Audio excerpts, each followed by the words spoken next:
Hello everyone and welcome back to GPVWC Super League, and I always introduce it with that phrase, but today I really do mean welcome back, because it has been 4 weeks since we were last out on track, and we return with the Temple of Speed, the Autodromo Nazionale di Monza. My name's Caitlin Penny, and for me it's actually been a little bit longer without GPVWC Super League because I wasn't at the Hungarian Grand Prix, but somebody who was is my co-commentator, my regular co-commentator, who is also joining us today, Ed Hunter. Ed, hello, how are you, and how was Hungary last time out? Yeah, hi Caitlin.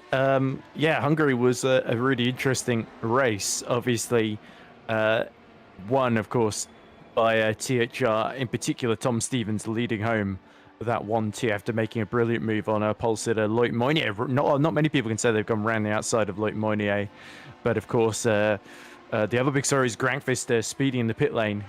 He said he wasn't at his best, I think, to put it mildly, that he hadn't really done a whole lot of practice, but still was running solidly in the top 5, top 6, got a penalty, and then had to serve it and ended up finishing 7th on the road, just out of his teammate, Jukka Pekka-Laulu. So, yeah, Grankvist losing a little more ground, the gap 25 points, as you can see, between himself and Moynier. But Stevens is slowly but surely working his way back into contention, and Tyan as well, although the latter has got a 10-second grid penalty that he may have to serve during the qualifying session that's about to come up. So our top 4 are really starting to, top 5 I should say, because Simon Frelick I think is tied on points with Tyan.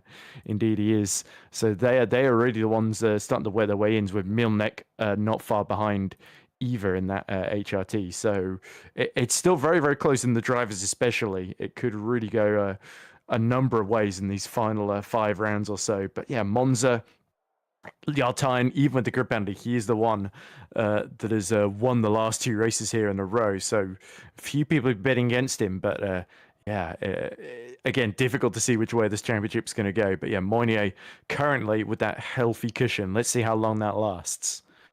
Yeah, it's going to be tricky for Grankvist. As we saw before, he took 2 rounds off and lost the lead in the championship, and of course lost even more points to Loic Meunier last time out. It was originally just a 1-point swing, but unfortunately for himself and also for Mathieu Winnick of the Holland Racing Team, Mathieu was given a penalty for some contact that happened in the last race, and that meant that Mathieu was demoted in the end to 6th position in the last race, putting Meunier up to 5th place, and that means there was a 2-point swing in the favour of Loic Meunier. And with 4 rounds remaining after today's race, those little 2-point swings could end up being really, really important. I'm still expecting Jan to make quite a comeback towards the end of the year, but Loic Meunier has an entire race wins worth of points in his advantage in his account, and that means that there's even more of a buffer for Jan to claw back. We've now got started with qualifying. We're watching one of the THR drivers, and it was a 1-2 for THR last time out, with Tom Stevens taking the victory ahead of Jarl Tyne, who is the driver who we're watching now. And quite a fantastic victory it was, by over 5 seconds from Tom Stevens, which doesn't sound like that much, but in GPVWC Super League, you're doing very, very well if you manage to break out of that DRS train that we tend to see all the way through these Grand Prix.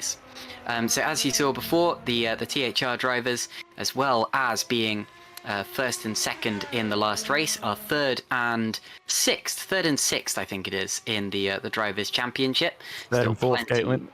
Third and fourth, okay, so in that case, it is. That just means that because Tyne is tied with Frelick, I think. It might be confusing. Yes. A bit. And I'm afraid to say as well, the spreadsheet that I'm looking at is slightly out of date because it doesn't yet have Mathieu's penalty applied to it. So that's one of the reasons that I'm getting confused there. We're now watching Jarl Tyne coming out of the final corner, about to trigger the timing beam and start a lap of the Autodromo Nazionale Monza, where we should see some record speeds today. It's the highest average speed of any Grand Prix circuit. And of course, in the real world of Formula One, we saw Max Verstappen taking the all-time fastest lap in Formula One history just this year, and we could well see the same thing happening in GPVWC Super League today. We're looking for a time in the probably 1:14s, maybe even lower than that. We're going through the I think that's the Rettifilo chicane. That's the Del Roggia he's just been through there. The Rettifilo is the first 2 corners, and then we're heading through the 2 right-handers at the top of the course, the Lesmo 1 and Lesmo 2 section that flicks you back onto the back straight. There's more DRS available soon, and then he goes under the old banking that connected the old circuit. It's fantastic that they've kept the old banking there as a historical relic of when this place was even more of a temple of speed. And now he's got 1 corner left to go, just the Curva Parabolica, also nowadays known as the Alboreto corner. And then once he has finished that, we will see what his time is. I think I was a little bit optimistic, rather, saying 1:14s. He's in the 1:18s as it stands. And Riot Kilk currently goes to the top. Never mind, Jan Grankvist has pipped him with a 1:18.141, Ed. Yeah, there we go. So Grankvist again needing to stride back after a tricky race in Hungary, and then 2 rounds that he couldn't be present for. So yeah, he's been on this season even bigger hiatus than you have, Caitlin, as we see Simon Frelick now top of the table just by 14 thousandths of a second. Purple in the first and third sectors then, as we see Carlos Martin, who was promoted post-race onto the bottom step of the podium in Hungary for the first time this season. So it's been a while since Carlos's last Super League podium. I think it would have been the race that he won, Montreal last season, wasn't it? Would have been his previous podium. But yeah, Carlos definitely on a bit of a purple patch of form in the past 3 events, essentially getting onto the first or second rows of the grid. And there is the green stripes of Stein Handgraf, who's been picking up a couple of points here and there when they've been left on the table, but not a whole lot for Green Stripes to shout about this season. Their last point was at Spa, free 15 places for Steinhandgraf, and Monza. Often this is where you do see a little bit of attrition creep in, as Handgraf has a huge slide, has about 3 goes at saving it before going into the pits there. So clearly the bit of rear instability on that Green Stripes there for the Christoph Lichtenstein led team there. So they will need to work on that if they want Handgraf anywhere near up the group. But his teammate Aaron Vasquez, of course, the number 1 rated driver on iRacing, he's back for a 3rd race in the championship. He qualified in the top 6, top 7 in Hungary and then crashed out early doors, Caitlin. So he will be hoping to at least get his first points under his belt here, because he's got some latent pace if the Spaniard can just get to the end. Yeah, exactly. And I think he has a very good shot of it here at Monza. This is a track that is very popular on the iRacing platform, so I'm sure that he will know it well. And of course, we know that he has the talent and he's just getting up to speed with these GPWC Super League cars. Let's talk a little bit about some of the drivers in this race, because as you saw just a minute ago, we have an unfamiliar name in the HRT racing squad, or a very familiar name, depending on which GPWC Super League races you have watched. This is Lauren Kiersmakers here, standing in for Stefan Royal. I've actually just been messaged by Dethan Routring, the team boss of the Holland Racing Team squad, saying that Lauren Kiersmakers is stepping in for Stefan this round. I asked if Stefan was on holiday. Dethan says, if I understand correctly, it's work related. So that is why Stefan is not here with us today, the driver 10th in the championship as it stands.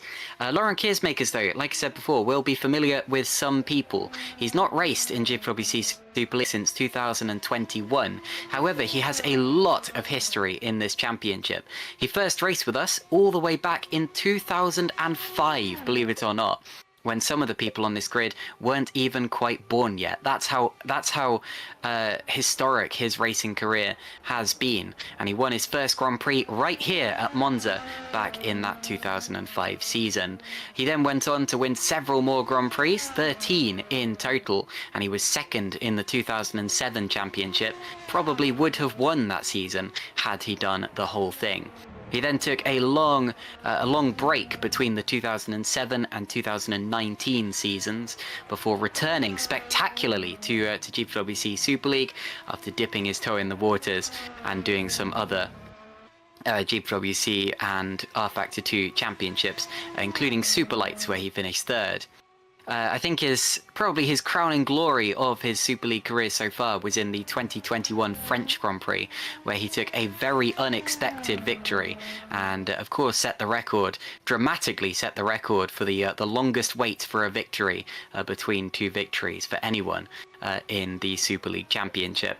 And he's back again today after 4 years out, showing that once again he is the king of the comeback. Lauren Kiersmakers now coming up to the line, and we'll see what he can do on this lap. Goes 21st position, but still plenty of time left in the session, but perhaps not for Aaron Vasquez, who has crashed dramatically at the final corner. As we cut to him, his car was bouncing. I reckon that thing's been airborne, and unfortunately the fact that he's skipped back to the pits without managing to drive his car back shows me that that will be the end of his session, because you have to drive the car back in order to go out again. Yeah, that's frustrating. But if the THRs are anything to go by, usually they crash in qualifying and then win the race. So Vasquez doesn't quite have the same form behind him, at least not in this particular game. But yeah, iRacing, a very different story. So yeah, I think whenever we talk to Aaron, he's always said that these cars just handle that a little bit differently, that they're a lot of fun to drive, but he's still taking a bit of time to get used to them. We're not talked about the front row of the grid. It's completely occupied by Adonis. Remember, Robin Pansar took his first ever Super League pole position here last year, and he's followed that up with second on the grid to his teammate, another Spaniard, Xavi Ross. Remember Xavi in that wet, dry qualifying at Montreal took the front row of the grid right next to Alessandro Maggio his final lap, and then completely had a big issue on the starting grid, had to go back to the pit entry, and then had a very, very messy race where he flipped over at one point as well. But yeah, Xavi Ross is Has impressed, has had his trials and tribulations, but it's good to see him once again displaying that raw speed at one of the fastest circuits on the calendar then. Looking to add to the 2 points he picked up, his first ever points in Hungary. So the Adonis man, having switched teams, is definitely on the up and up, but only 300ths ahead of his teammate Robin Panzar, who's by a narrow margin ahead of Frelick then. So this is clearly the circuit that Adonis have done all their homework for, and it's really paying off halfway through this quali session. Yeah, this is a fantastic session so far for the Adonis drivers. Xavi Rose, who came into the championship partway through. And I'm struggling to understand why Adonis have so much pace. Of course, Adonis run the Reventon engine, which is actually the joint least powerful engine, along with Vertex and behind the Quasar and the Viper. It's good on fuel consumption, but it shouldn't really be the out-and-out fastest engine.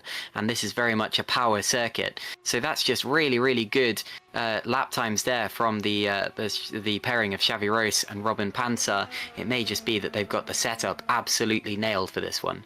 Mark Schluter now coming out to the final corner. This looks good. You can see him cutting right over to the inside to minimize the amount of track he has to take. And as he comes up to the line, he goes P5. Not bad at all. And within a 1/10 of a second, within 800ths of a second of the two Adonis drivers at the top of the field. Xavi Rose coming into the pits here, setting up for what will potentially be one final flying lap, one final run in this session. Hygo Poom's lap looking decent as well, although he was a little down in the second sector. I wonder if he'll complete this one or if he will also come into the pits. He also comes into the pits because it's about that time of the session where drivers are setting up once again.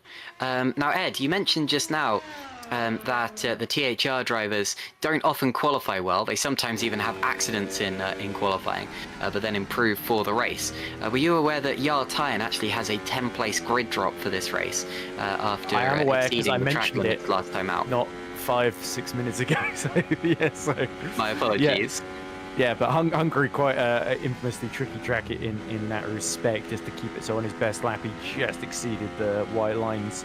And I think he also had a bit of contact with Chris Shepherd during the race as well, though still nonetheless they're very aggressive drivers. Latinen, our FS1 winner, gets up to P11 just behind Sergio Fletcher. So yeah, the Epic, they've chewed through drivers. Jeffrey Fournier's, I think, seen about 5, 6, 7 different teammates across the course of the season. But yeah, Latinen being the latest. Despite his inexperience, the young Finn has certainly got pace there. And speaking of someone with a lot of pace, look at that first sector from Alex Laho then. 3.5 tenths down, though, in the middle sector. As he comes across the line, this has to be a decent lap. It's enough to get him into 16th, just ahead of Tom Stevens then. And Stevens, you've got to wonder, is he focusing on the race here? Because it seems like Adonis have done the opposite. They have gone for out-and-out speed in qualifying. What's that going to do to the tyres over a race distance, though? As we cut to the Scotsman, Daniel Scott, starting a lap in the stacks. His new teammate, of course, David Feidock, that he's got to test himself again. And Scott, of course, who has been getting a lot of experience in Super League the last couple of rounds, has been got his first finish last time out in Hungary, and he's been getting some decent points. Was actually fighting in the top, not far off the top 10 in the last couple of Super Lights rounds for Rookie Monsters as well. So yeah, Scott is his expectations have been realistic. We all know the Stacks is by far far from the best vehicle in this championship so far, but good to see Scott continuing to get experience, because the thing that the Stacks team really needs is stability in the driver lineup right now. Yeah, David Feidock returning to Super League after a few races out. He last raced at the Spanish Grand Prix, and he returns to his old Stax racing team, who he raced for in the 2023 season. Jan Grangfist now coming into the pits. He should get time to go out one last time. Just to quickly run down some of the drivers in this field. As you said, Daniel Scott and David Feidock, a slightly unexpected lineup for Stax. Sven Schubert returns to Nocturne after a few races away. And also, I've just noticed that Patrika Magnusson is in the second Edge Esports car. Patrika, the 8-time Formula Sprint 2 race winner. although this will actually be his Super League debut. So welcome to Super League, Patrick Magnussen. He replaces Pascal Pollens, who appears to be absent today, and he'll do well to even start a lap from having left the pits at this time. He's going to have to really push on this out lap. He may just get a qualifying lap to try to elevate himself off the very back of the grid, Ed. Yeah, and if those who are watching the Super Lights race will remember Patrick Magnussen took the lead before, unfortunately, I think he went off into the gravel at Lesmo 1 and it ended up finishing, I think, 6th or 7th in the end, if memory serves. So, yeah, definitely he's the KV86 powerhouse's lead driver. So, yeah, Patrick Magnussen will be hoping to at least get a clean lap on the board with Carlos Martin. I think he has ended the session in P9, so he's a great run of qualifying form. He's going to fall short of Dylan Fisher by 18 thousandths of a second. Fisher, though, this could be one of his best qualifyings of the season as well, in the top 8, provided nobody goes faster than him. Jeffrey Fournier only up to 26th in the second of our epic racing cars. So the Frenchman has got a lot of work to do, and I fear it's going to be the same for Jarl Tyne with his group penalty hanging over him from 16th. He may actually be the one that starts 26th instead of Jeffrey Fournier. Yeah, Fournier joined the session quite late, and I think that may be one of the reasons that he's struggling so much. Dylan Fisher really pushing now, but also pretty much everybody just began a flying lap. So in a few minutes, we're going to see so many purple sectors, I expect, that it's going to be hard to keep up with who is going where. Let's see Fisher across the line. He goes pole! So provisional pole for Dylan Fisher, and the reason we weren't expecting that is because his final sector has absolutely blown everyone out of the water. He's about 0.5 of a second up on anyone else in that third sector, and as a result has gone to the top with a 1:18.034. Mark Schluter and Loic Mounier are both improving on their own laps now. Mounier has bailed out, so Mounier will not improve. Mark Schluter may improve. His second sector wasn't great. His first sector was. He's coming through the final corner now. Once again, keeps it very tight on the exit. That's the way to do it. And where does he go? He goes third, so he splits the two Adonis cars. Alessandro Maggio now, we know that he is a qualifying specialist, and he's on a good lap. This should get him into the top 10 at least. Could do even better still. He goes fourth. Very good lap from Alessandro Maggio. Szymon Frelick has crashed, so he will not improve. The best that he can possibly do is 7th position. Tomasz Vok is still coming through. What could be on a good lap here? We're still waiting to see. I think Grankvist has finished his lap now, so I'm not sure that Grankvist will go any quicker. Keersmakers has backed off as well, and Tomasz Vok, I think, has also now completed that lap and stayed 13th. So that is the end of this session. And snatching it away by 13 thousandths of a second is the lap from Dylan Fisher, as Jan Grankvist, we didn't mention this actually, moved up to 2nd position. So the championship challenger, Jan Grankvist, is 2nd place. And where's Mounier? I've just noticed actually, he got really pushed down at the end of that session, and he's ended up only in 8th position. So that's a real swing in the direction of Jan Grankvist. It's Fisher on pole, followed by Grankvist, Rose, Maggio, Schluter, Panzer, Frelick, Mounier, Mwinnek, and Martin, the top 10. Ed, what an end to that session. Yeah, certainly. And for Fisher, this is also the scene where he's taken pole here in Super Lights as well. This is a fairly strong track for him, despite his previous run of really bad luck. I think he's had some strong performances, not quite gotten the results that he got in some of the races last season. So Faker here and Dylan Fisher, a very important pole position, and I wouldn't be surprised if Dylan is able to make really, really good use of this. Let's keep an eye on him come the race. And Ed, look at the THR drivers. Tom Stevens could only manage 16th. Jarl Tyne only managed 17th, and he will start 27th thanks to that 10-place grid drop he got at the last race. Really poor qualifying from THR, and we know that they race better than they qualify, so they should still improve from there. But that is going to give them a lot of work to do today. With that being said, though, they have done it in the past, and we now have a little highlights reel from you, from the last race when things went ever so slightly better for the THR squad. Lights about to turn on, and round 11 of the championship will be underway here at the Hungaroring. Now they launch off the line. Brilliant start from the second THR Vialtine, who goes around the outside, tries to go around the outside of Vasquez, but it is Moynier that has a clear run into turn one. Tom Stevens trying to go through the middle of Grankfist and Milnek. He's going to barge his way through.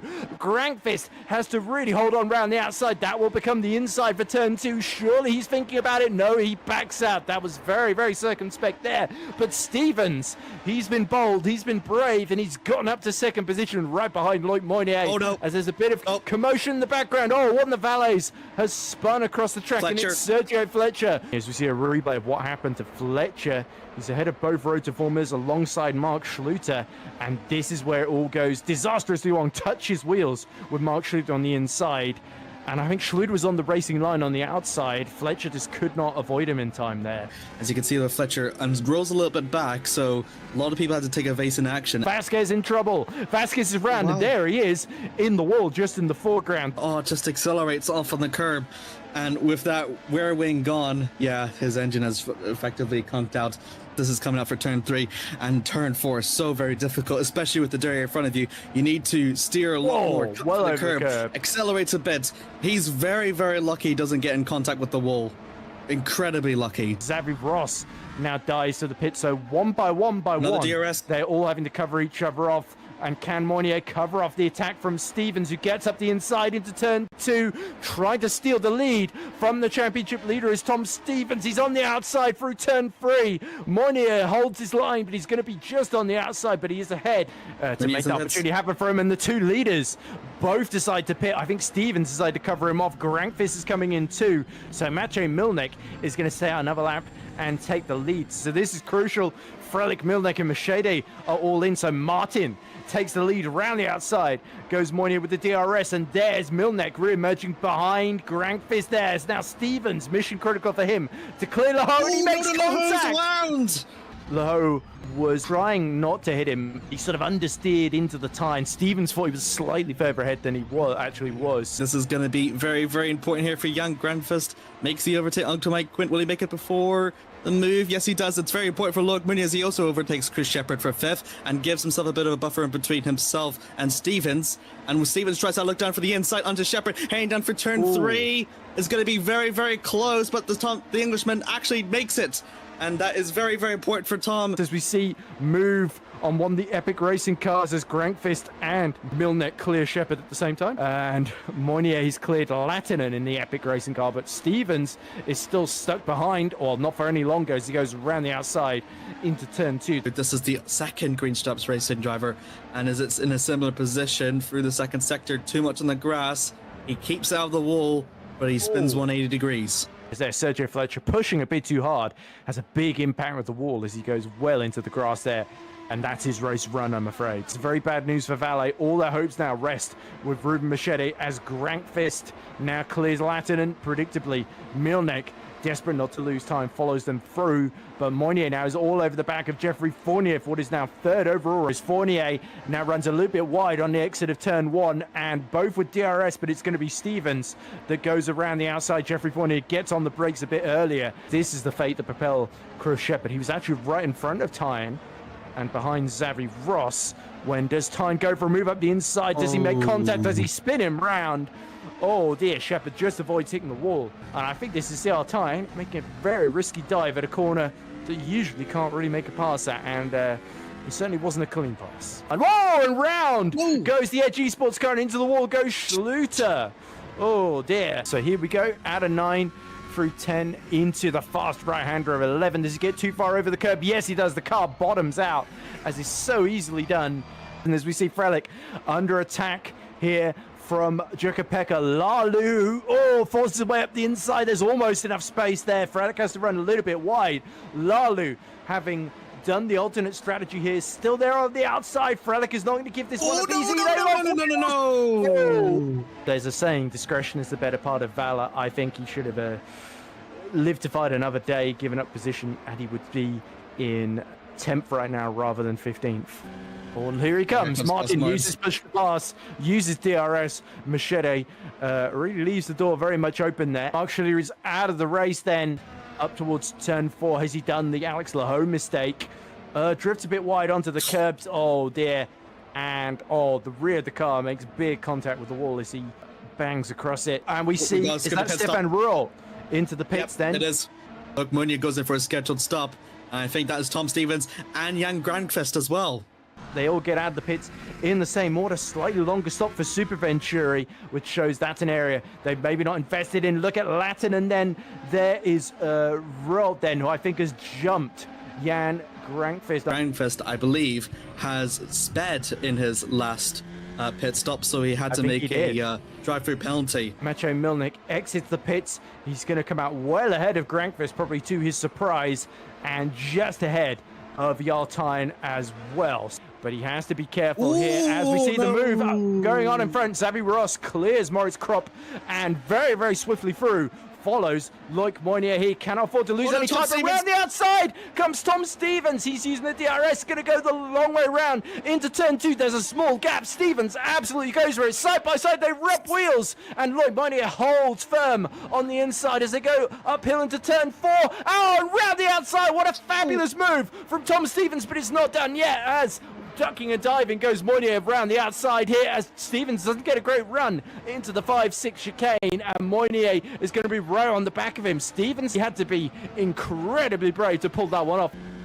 Yeah, seeing here the fight between Ross and Kropp allowed for Tom Stevens to get close than he's ever been to Meunier and just swings around the outside. Thought he had it done. Didn't think he was really expecting Meunier to be side by side, and it was exactly what we've seen just about 20 or so laps ago, but instead the positions have changed, and Tom Stevens, knowing that he has the better, speedier outside line, can just swing it round almost sideways and still holds it in and just takes it in for the racing line. Look, Meunier still tries to hold on through the battle, but by then he was not really on the racing line coming for the chicane, and unfortunately the Frenchman had to concede. But that was an extraordinary battle between these two, almost touching, as you can see.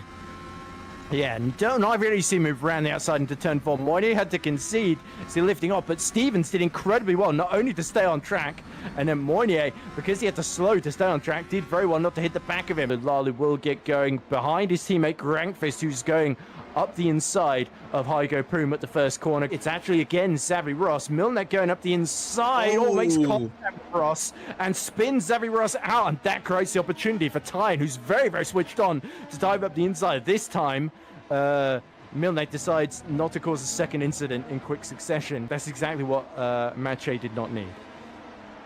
Dives in the inside. And it was never going to be far enough effective alongside to make that one work, I'm afraid, Maciej.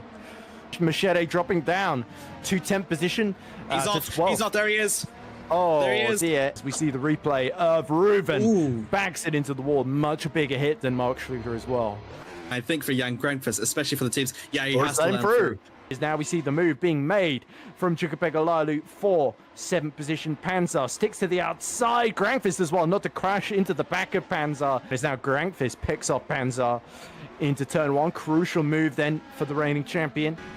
Ruhl, of course, getting DRS from Moynier. So the DRS train in effect, but Ruhl, guys up the inside, and it's Moynier that has lost another position as he is bumped down to 3rd. He's really far back, actually. I'm really must have used a bit of the push to pass to close the gap and then swing it down for turn 1. Not really much Meunier can do. I don't think he was even expecting Stefan to even make a move from that far back. As now Tyne, his tyres must have been done then, as he decides to dive into the pit. And Stevens is in, so they're both on different strategies now. Meunier is planning to stay out as long as he possibly can. I think must have seen from the traffic, and Jarl Tyne, with the DRS to his advantage, would surely be able to displace Simon Frelick before. Oh god, it's going to be going 3 wide almost, but Jarl Tyne swings around the outside and manages to take 7th.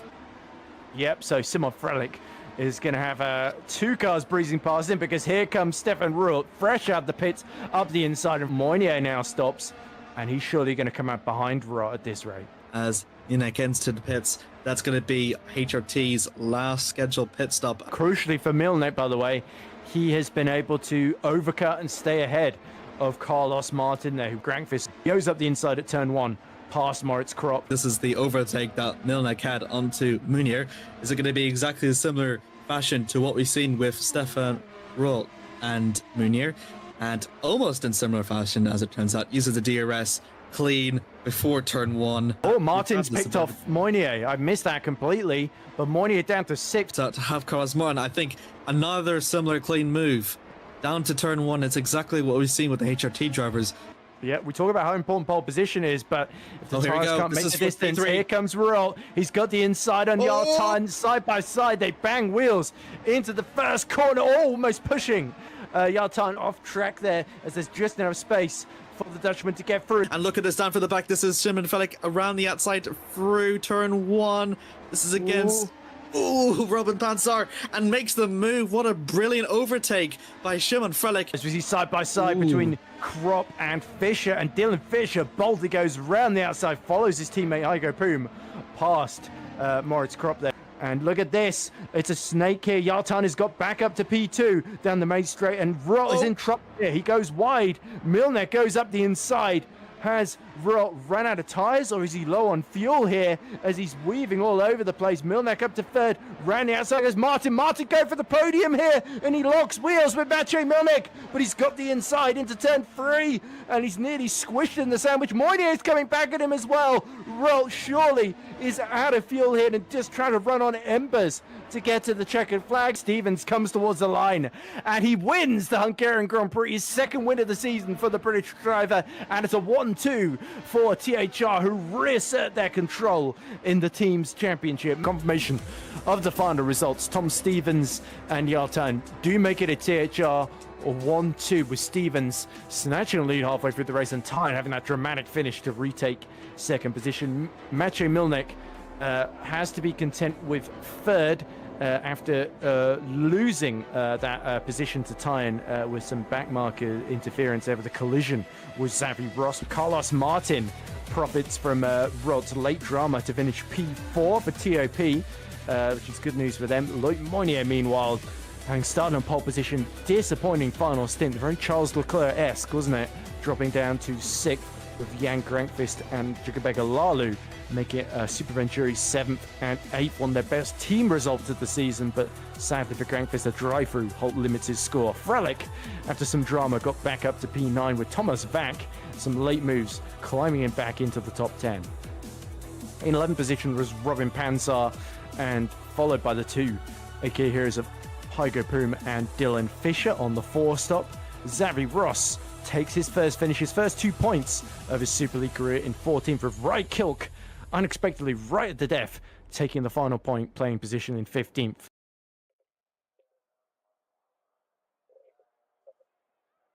All right, welcome back. We are still at the Temple of Speed in Monza, waiting for the start of another fantastic GPWC Super League race. THR, of course, took the 1st and 2nd place finishing results last time out. And Jarl Tyne, actually, it's worth saying, is a bit of a specialist around here. He's won the last 2 Italian Grand Prix, although he has it all to do today from 27th on the grid. Remember, qualified 17th, but was given that 10-place grid penalty. With that being said, THR do have free tyre choice, having qualified in 16th and 17th position. A cynic would say that's exactly where they would have wanted to qualify. But hey, this is THR. I wouldn't put anything past them. We're now waiting for the session to begin, and of course once the cars start heading around for their formation lap, I will be able to tell you exactly where everybody starts with all of the grid penalties and everything applied. I believe we only had one applied with Jarl Tyne's 10-place grid drop, but it's always a little bit difficult to tell. Sometimes you end up with drivers coming back after a couple of races off, and they have a grid penalty that you're not quite sure of, that you don't quite remember. But I guess we will find out in just a couple of minutes' time. It's worth noting, I believe we actually have 2 different winners, 2 past winners of the Grand Prix on the grid today, because Laurent Kiersmakers won this race all the way back in 2005. So we have Kiersmakers and of course Jarl Tyne. And we would have had Stefan Roll, who won this race in 2021, but Kiersmakers is standing in his place. Okay, let's have a look at the grid order. So once we get that up, you'll see that Dylan Fisher has taken his very first pole position in GPVWC Super League. Congratulations to the young Brit. Jan Granqvist is second on the grid, and then it's Xavi Rose and Alessandro Maggio, 2 hard charges there from the second row of the grid. Mark Schluter P5, followed by Robin Panzer, Shimon Frelich, and Loic Mounier, the championship leader, only going off of 8th on the grid. But this is Monza, where a lot of different things could potentially happen. Maciej Winnick is P9, then it's Carlos Martin P10, Sergio Fletcher and Jase Lattinen, who we didn't speak about much in just his second Super League race of the year.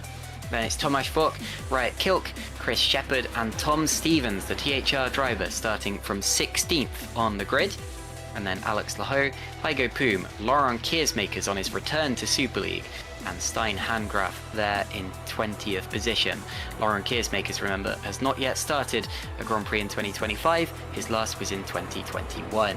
Aaron Vasquez, P21, then David Fidok, the 2-time champion, returning to Super League, and then Sven Schubert and Jorge Marquez, who actually set the fastest lap of the last Grand Prix.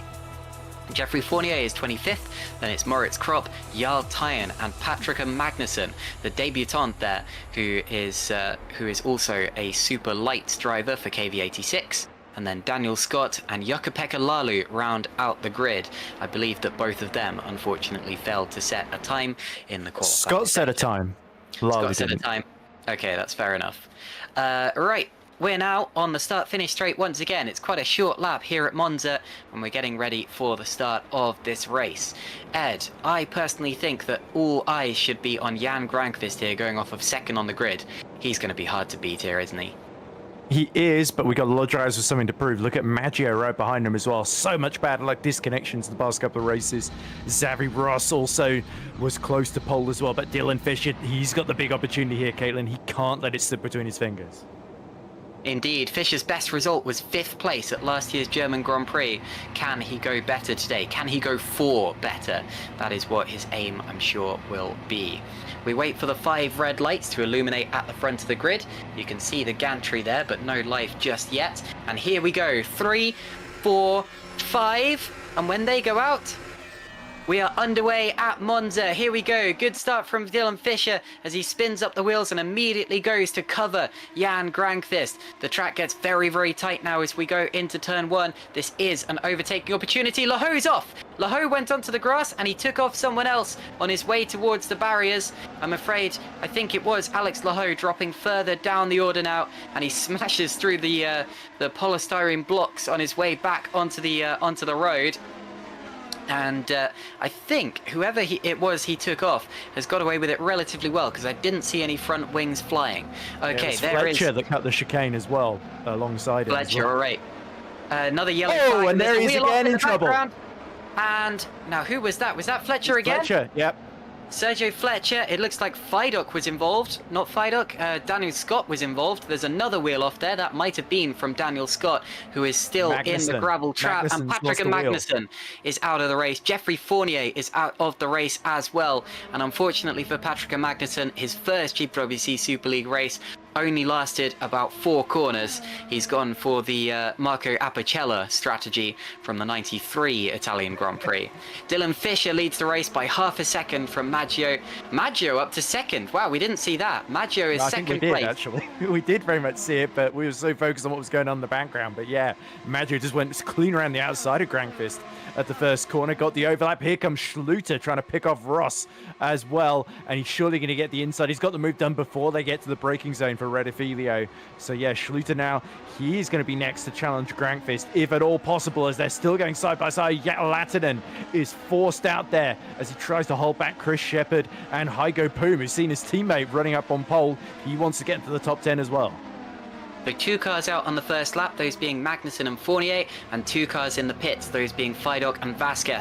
Here's Lattinen taking a look all over the back of Chris Shepherd, but that puts him under threat from Heiko Poom, and there's even more contact, and Poom spins into the side of Riot Kilk, who takes avoiding action, and I think Alex Laho got through that pretty well as well. Tomasz Vok, rather, got through them all pretty well. Laho now on the outside. Whoa, just about gathers it up. And that was a good move, actually, all the way around around the outside of Stein Handgraf for 16th position. The DRS is now available as they go under the old banking and into the Ascari chicane, the three-pronged chicane that can throw cars off if they're not adequately set up. Now we head towards the Curva Parabolica Michele Alboreto. And once again, it is Fischer leading from Maggio, Granqvist, Schluter and Ross at the end of the second lap. But now that DRS is enabled, we should start to see that train forming, and we should start to see the cars that are fastest in the straight line gradually making their way towards the front. The top driver on medium tyres in this early stage is still Alex Lahoe, despite the little off that we saw at the start. The top driver on hard tyres, the top drivers on hard tyres are the two THRs, as Jarl Tyens made his way up to 19th position in the early stages. I'm afraid we've had another DNF as Sergio Fletcher is now out of the race, Ed.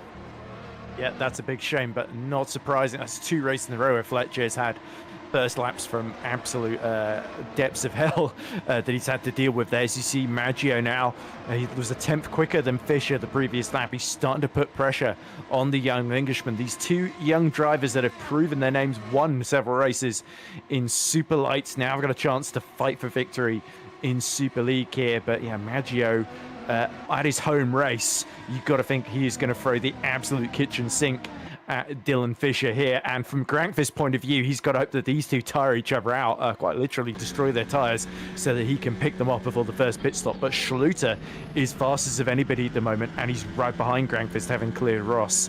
So there's no room for Granqvist to sort of play it conservatively here. He's got to push to keep Schluter behind, so that he keeps the tow if Fischer and Maggio swap positions. And Maggio, I think, lifting off a little bit. He thinks that he is playing the long game here, and that is the way to go. Yep, that absolutely is the way to go. Maggio, we've said it a couple of times this season, he has a little bit of a habit of cooking his tyres in the early stages. And if he flew away at the front, I think he would be tempted to do the same thing again.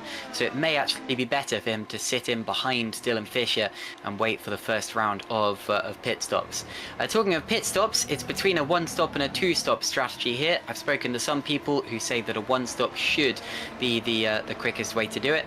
I've spoken to a few other people who say that two stops may be quicker, but of course you have to contend with all of the traffic that you may end up facing if you make that extra pit stop. Oh, Schubert in trouble. Sven Schubert down to 23rd position. It may have been him that was in trouble just then, and the yellow flags have cleared, so whoever it was, they've continued on their way. Yeah, I think he might have hit trouble at the De La Roggia chicane. There, as you see his teammate Moritz Kropp about to pick off Keersmakers, who's been dropping down the field in this early stint. So this has not been, obviously, Tom Stevens on the harder compounder tyre. He's always going to be a bit vulnerable. He's still leader of those on the hard tyres, but Tyen has made great progress, gained 8 positions up to 19th. So he's right behind his teammate, and they are working together. As I think this is a replay of the start here and what happened to Fletcher. Yeah, so Fletcher gets involved here, and I think Tangles wins with Lahoe, does he? Yeah, Tangles. Oh, that's Vac. That's Vac. I think Lahoe was a bit further back. Is it Thomas Vac?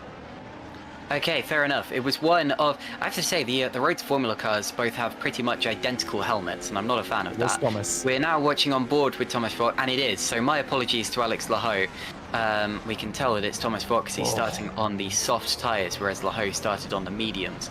So again, my apologies. And there you see him smashing through those polystyrene barriers, and luckily doesn't rejoin quite into the side of anyone else. And then, of course, there's another schmozzle as we head up towards the Del Roggia, and that involved Jeffrey Fournier. We saw some tyres go flying. Now, how does this start? It starts a bit further up. It gets hit in the back. Yeah, well, it looked as if Fletcher was tipped into a spin, and I think it was the other... So here's Sergio Fletcher then, and he's got the second Spark racing car on his tail. That second Spark racing car being Markineth indeed, and I think there was contact between the two of them, and Fournier just kind of checks up, and then there's a bit of a chain reaction, which ends up in a bunch of flying tyres. And there's Fletcher going backwards. He gets hit, and that hit was enough to break his suspension, which ultimately took him out of the race. And he's carried down the track there for a few meters by the unfortunate David Feidock, who also had to pit at the end of that first lap. By the way, we've also had a retirement now from Aaron Vasquez, who was briefly involved in that shunt. Vasquez, I noticed, pitted twice after that incident, not just the first time round, but the second time as well. And he has now called it a day, meaning we have 4 drivers from the 30 drivers who started no longer circulating. Yeah, top 5 starting to break away here. Look at the gap to Moynier, 2.4 seconds. So Luc Moynier, championship leader, is pacing himself at the moment. You've got to hope. Yeah, chaotic first lap, and I think we've seen a few comments in chat from Jeff Fournier. Jeff Fournier said he basically tried to play it safe and then got sort of squeezed from in front and behind at that De La Roggia chicane. So nothing that the Epic Racing driver really could have done once he was in that situation. It was basically a losing game for him. So also we heard that Vasquez had a penalty at the start, probably for jumping it. So that would explain his 2 visits to the pit lane. So yeah, just another difficult one for the Spaniard there, and yet another one to forget them. But look at Schluter. He is still being aggressive in this opening stint, and this is not what Jan Granqvist needed right now. He would have really started second, would really want to keep Maggio behind. If he loses another position, then he's not going to be able to take full advantage of Moynier's slower start to this race, and the fact that the THRs are mired in the mid-pack, although Tom Stevens has just picked up Alex Laho, who I think is in trouble because Tyne has got him as well. Yeah, so both of the THRs, they're gaining a place, Laho losing 2. As for Aaron Vasquez, I think he may have had damage and a penalty for that jump start, which is probably why he ended up in the pits twice. And it's one of the... Laho here comes back at Jarl Tyne, takes a look. Tyne is able to hold him off there through the Del Roggia chicane. And out towards... I've just noticed Xavi Roast lost 10 positions at the start, didn't he? That's... I didn't quite see how that happened. I noticed that he lost a few, but I think he's lost some of those positions since last time we looked at him, hasn't he? During the replay, yeah. Yeah, during the replay. So something's happened there to Xavi Rose. He's now down into 14th, 15th, and there's a yellow flag out there. Oh, and he's spun. And, yeah, that was Xavi. We just saw him off the road. He's outside of the top 20, comes out just in front of Jukka-Pekka Laulu, and will have to come into the pit lane. And what a shame for the driver who qualified 3rd on the grid in one of his best qualifying performances since Canada, when he was on the front row of the grid and ended up stalling before the race had even begun. We're now going to see a replay. He's in, well, no, he would have... So this was earlier on, so this is how he lost the positions at first. Goes for a spin, and this is about a lap before he ended up losing all of those other places. You see him returning to the track, and at this point he's in about 13th position, and then it's either later on that lap or the next lap where he heads down into the Variante Ascari, and he's gonna probably clip a curb or something. Just carries too much speed in. It's a very similar spin to the first one that he had, and no surprise there really, because once you've done it once, the rear tires have probably been crying enough. Yeah, Lalu actually did well to avoid him on the exit of Ascari there. But yeah, both occasions where he was too far to the outside, that got destabilized by the curb and had this sort of lazy slide that you can't really do anything about because it's so much speed at this circuit. And by the time it's happened, it's already too late to save it. Suzy Schluter is lining up Granqvist into Parabolica. He wouldn't be wise to go for a move there, but everybody being tucked up behind Fischer is allowing Frelick to join the top 4, but they're all still getting the slipstream of each other and breaking away quite comfortably from Moynier here. 3.5 seconds the gap now as Moynier's got his hands full, but Maggio's going for the lead. Up the inside, and he's going to bring Jan Granqvist with him. Dylan Fischer is going to be side by side with the reigning champion, just fends him off. They nearly lock wheels on the exit of the Red Ophelia now. Now Mark Schluter, in all of the delays, going to go around the outside through Curva Grande, getting a lovely tow from Fischer here. This is very, very tense then. Are they going to go 3 wide? That wouldn't be clever, and Schluter decides to back out there. But the lead has gone the way of Maggio, who's now nearly a second clear of them already. There was always going to be something that gave in the end in this battle between the top 5. They've broken away, they've made a little train of their own, and sometimes all it takes is just for one person to get a little bit bored and think, I fancy leading now, and then they end up poking through and just kind of destabilizing the whole thing. You'll notice that what will happen is that one person at the front will go for a move. It will end up bunching them up into the people behind. Then those two will end up going side by side, and then the two two people behind them, you end up with a bit of a supersonic slinky going out of the first couple of corners as it just kind of ripples back through the pack. And in the end, the real loser from all of that, to be honest, I was going to say the real loser from that was Dylan Fisher, because he was the only person to lose a place. But he did really well, as we see Jan Grangfist having another go at him here. He did really well not to be passed by Grangfist on the exit of turn 2. But I think he will lose out to the champion now, as Grangfist does launch that move up the inside. And that's an important one to stick with Alessandro Maggio, who leads this race on lap 10 out of 53. Maggio from Grangfist, from Fischer, then Schluter and Frelick. The top 5 in a pack of their own in these early stages. That was a crazy fight. We just saw in the background there, Panzer passing Latinen into that first chicane. It also looks like there's a little bit of a gap forming there as Milnek is out of the race. Oh dear, that's terrible news for HRT, because Milnek was looking to challenge Mornier and Martin for that top 6 there, and now it looks like they are going to struggle to score points with Kiersmakers down in 21st. Yeah, so here we're going to see a replay of what's just happened. Very unfortunate for Maciej Winnick, one of the fastest drivers in GPWC Super League. Get disconnected. One of the more experienced drivers as well. This could be a disconnection because he's on his own, and he's properly on his own. He is absolutely nowhere. Maciej Winnick out of the race. I noticed somebody in the YouTube chat just now saying that Dokes TND67 saying Maggio's phone Wi-Fi will for sure collapse sometime soon. I think he typed in the wrong M name. It should have been Winnick who he'd said that about, because Maciej has indeed. Oh, look at this! Yeah, and that's Mark Schluter, and he's having a little fight here with Shimon Frelick and Dylan Fisher. He went for Fisher first, but then you see that sort of slinky effect that I spoke about, where you get a ripple back through the pack. Dear. And now it's Frelick's turn to shine as he goes to the inside. That's a difficult place, but Schluter has given him some room there.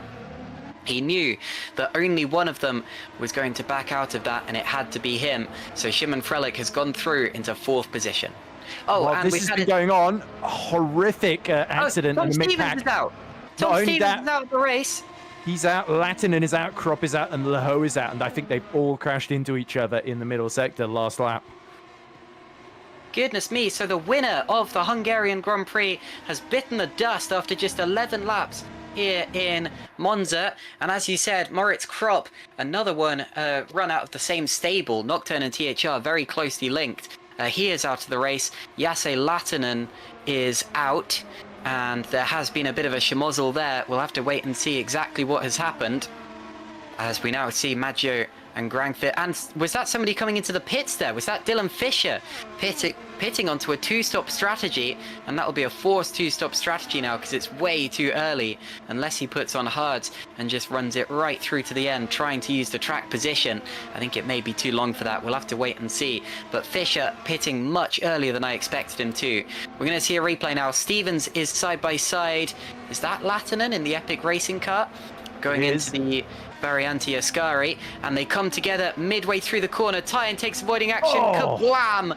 And also involved is one of the Road to Formula cars, and that was how Moritz Krop was taken out. You see him trying to rejoin the road on 3 wheels. Now we're going to see it on board with Latinen. Did he give enough space to Tom Stevens? Well, I think we'd have to see that from Stevens' point of view, but you see tyres flying once again. And you did well to spot that, Ed. The fact that there'd been a crash in the mid-pack rather than just a mass disconnection or something like that. But you were absolutely right. Stevens is going to argue that he didn't have enough room there. But at the same time, Latinen was ahead going into the corner.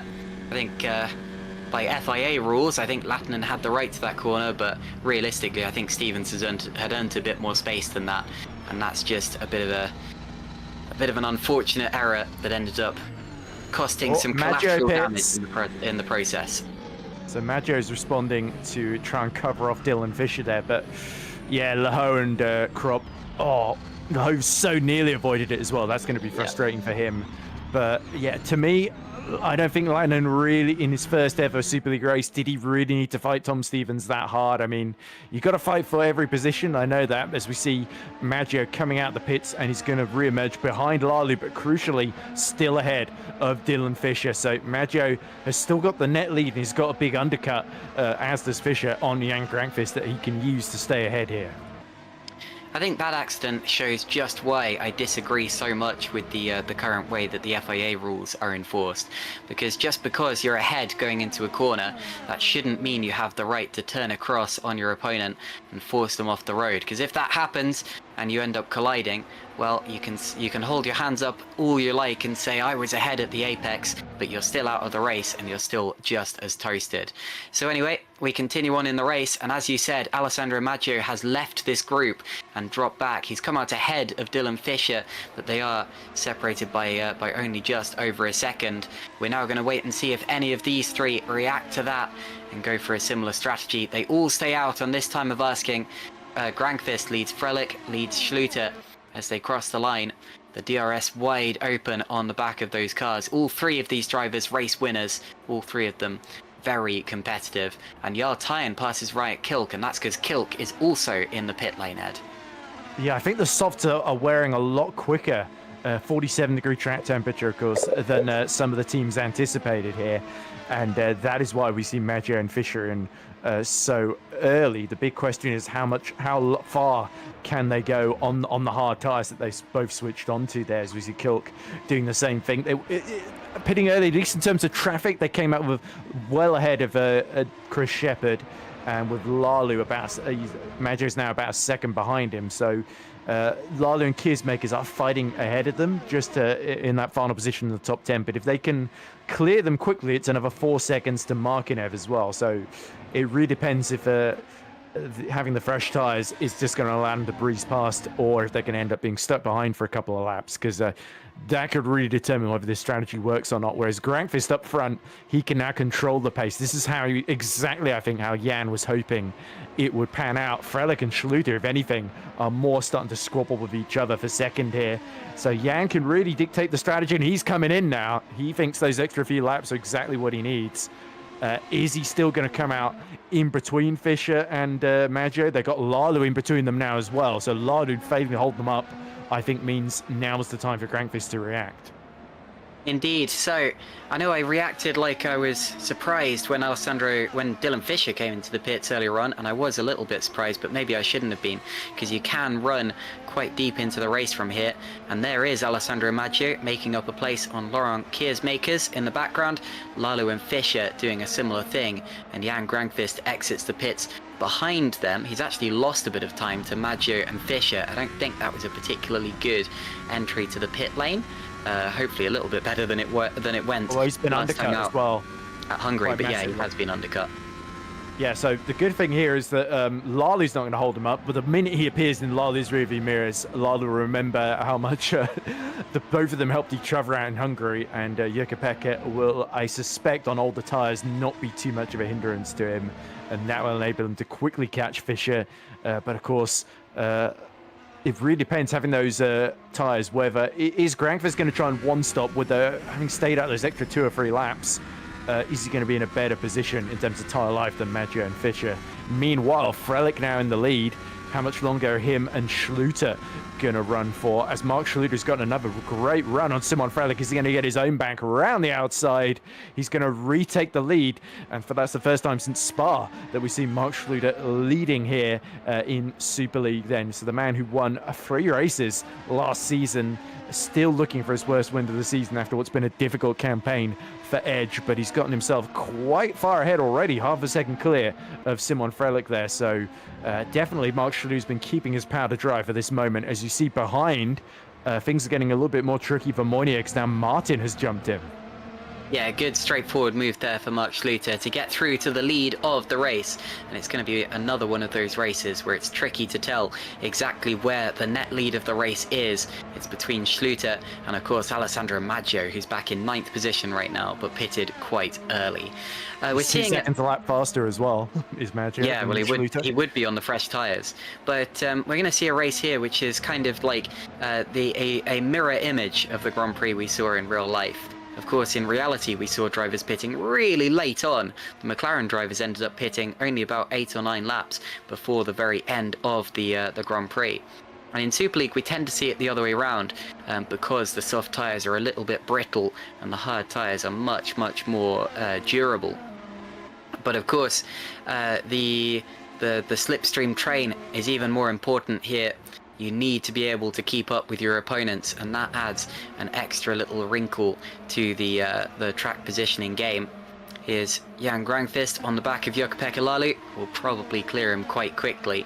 But yeah, what I'm saying about the strategy is that I'm expecting drivers to run really, really long from here, as if they're doing a sort of reverse real-life Italian Grand Prix, and potentially trying to make that one-stop strategy work, with the option to make a little splash and dash, as it were, without the splash since there's no refueling, but a quick change of tyres before the end of the race to give them that little extra edge if need be. Lauren Keersmakers now is Jan Grangfist's next target, and Grangfist not quite able to dispatch him at the first time of asking up into Del Roggia, but I expect he'll have another go heading down towards the Variante Ascari.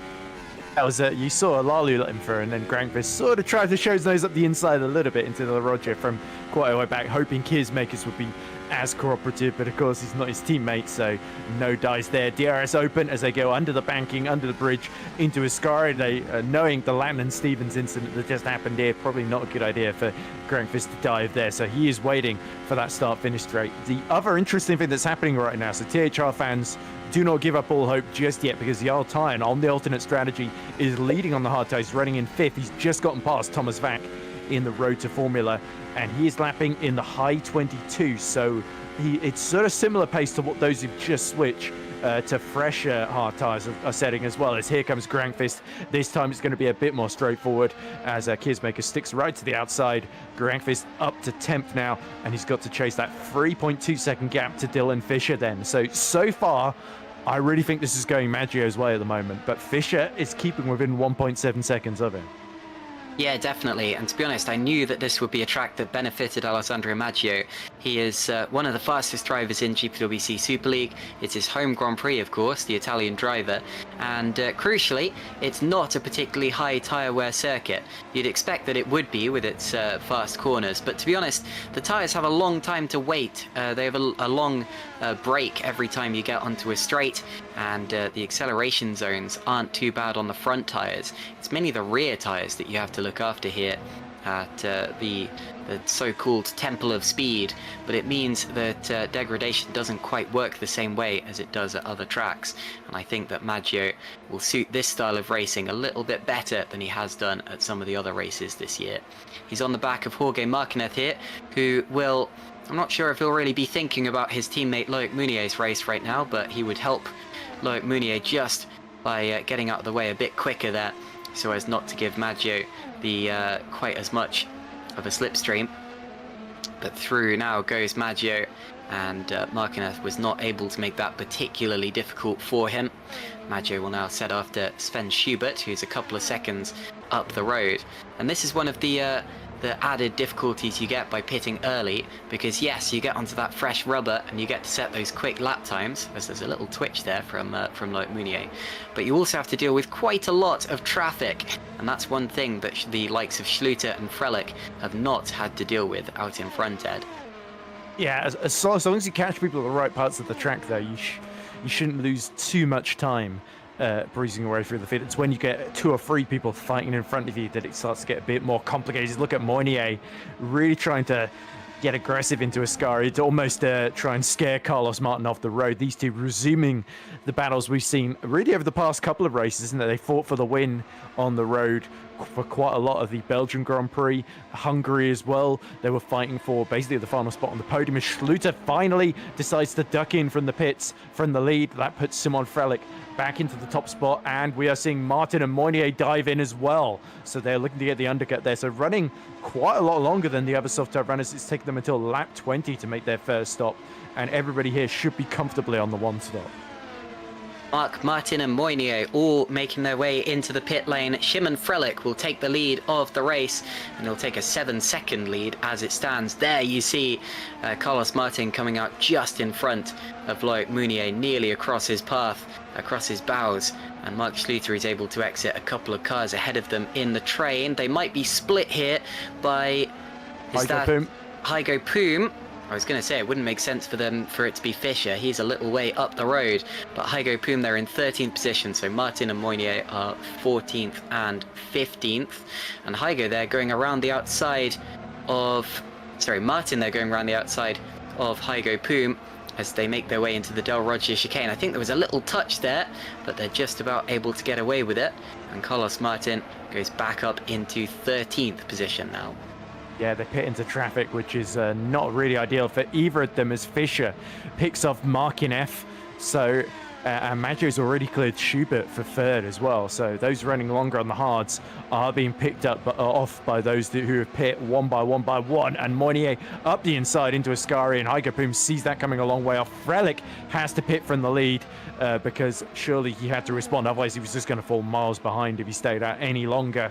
So Frelick is really the last of those that started on the soft tyres to pit. So Yaltine is going to take the lead 5 seconds ahead of Maggio. So it's been a good stint for Yaltine. He's avoided all the chaos that befell his teammate Tom Stevens and several others.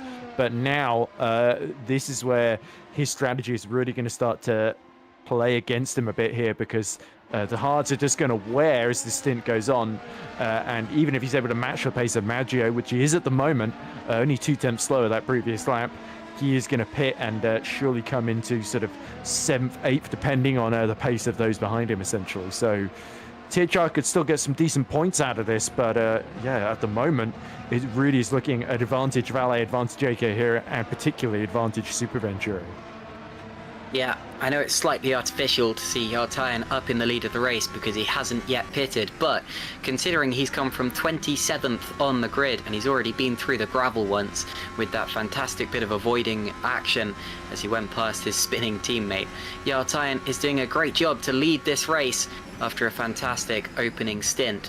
He'll go very long into the race, probably as long as he can realistically get away with before bolting on a fresh set of tyres. And I expect that he will still end up probably in the top 10. In fact, Tyan will still feel that he can go even better in this race. The driver who has won the last 2 Italian Grand Prix and really sees this as a bit of a second home Grand Prix, I expect. Jan Grankvist now up into 5th position ahead of Jorge Martinez.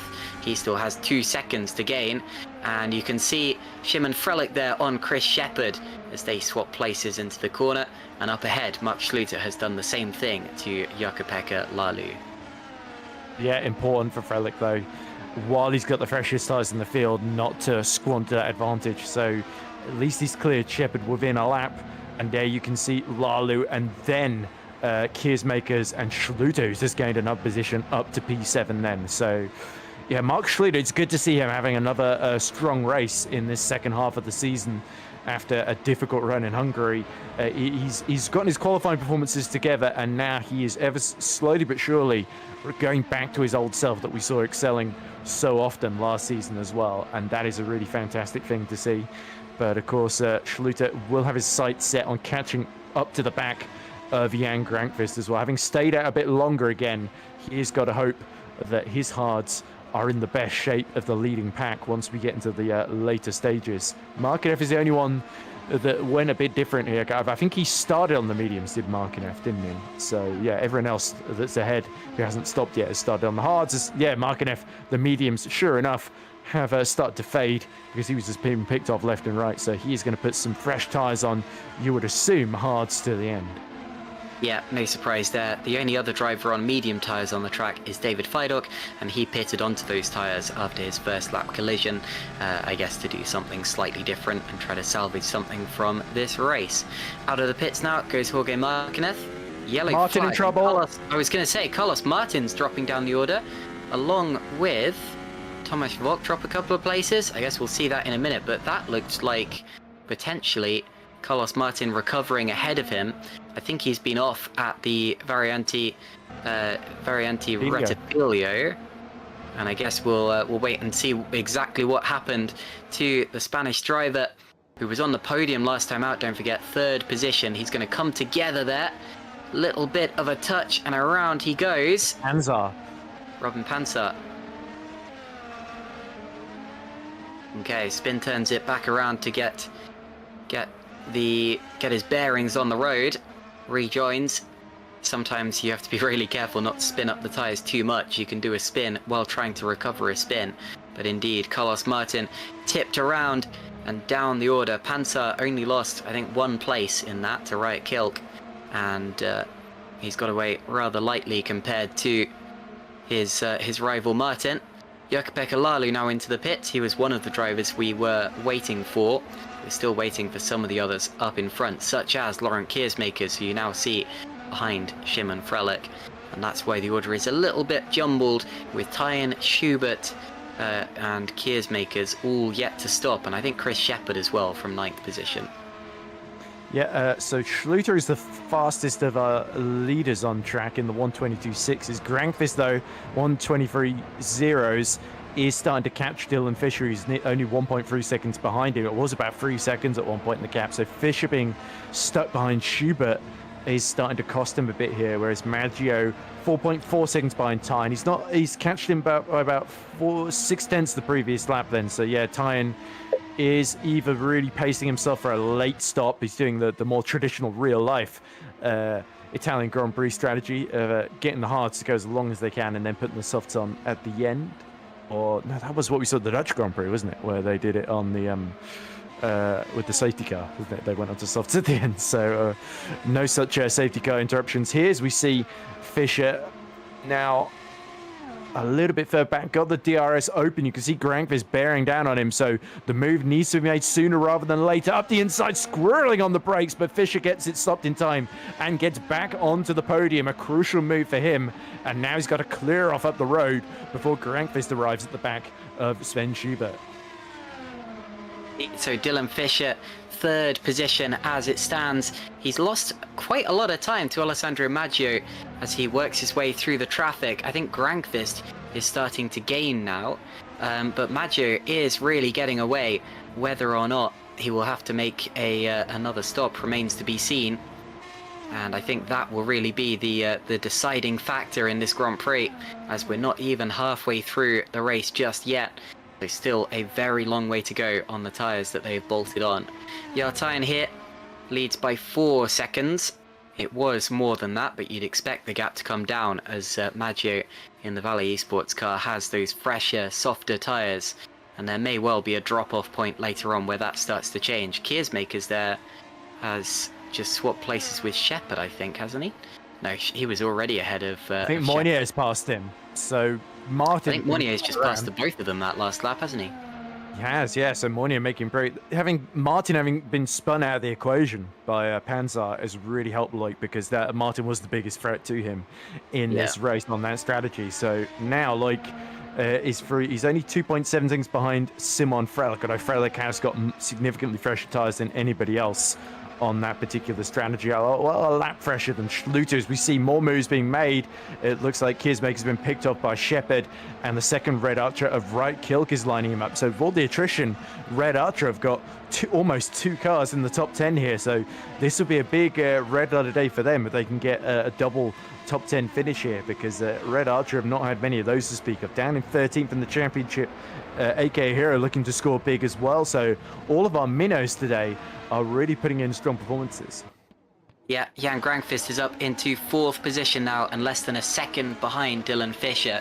Once again, Grankvist's traffic management has been absolutely impeccable, and I think it's one of his major strengths in this style of racing. One of the reasons that he is the champion that he is.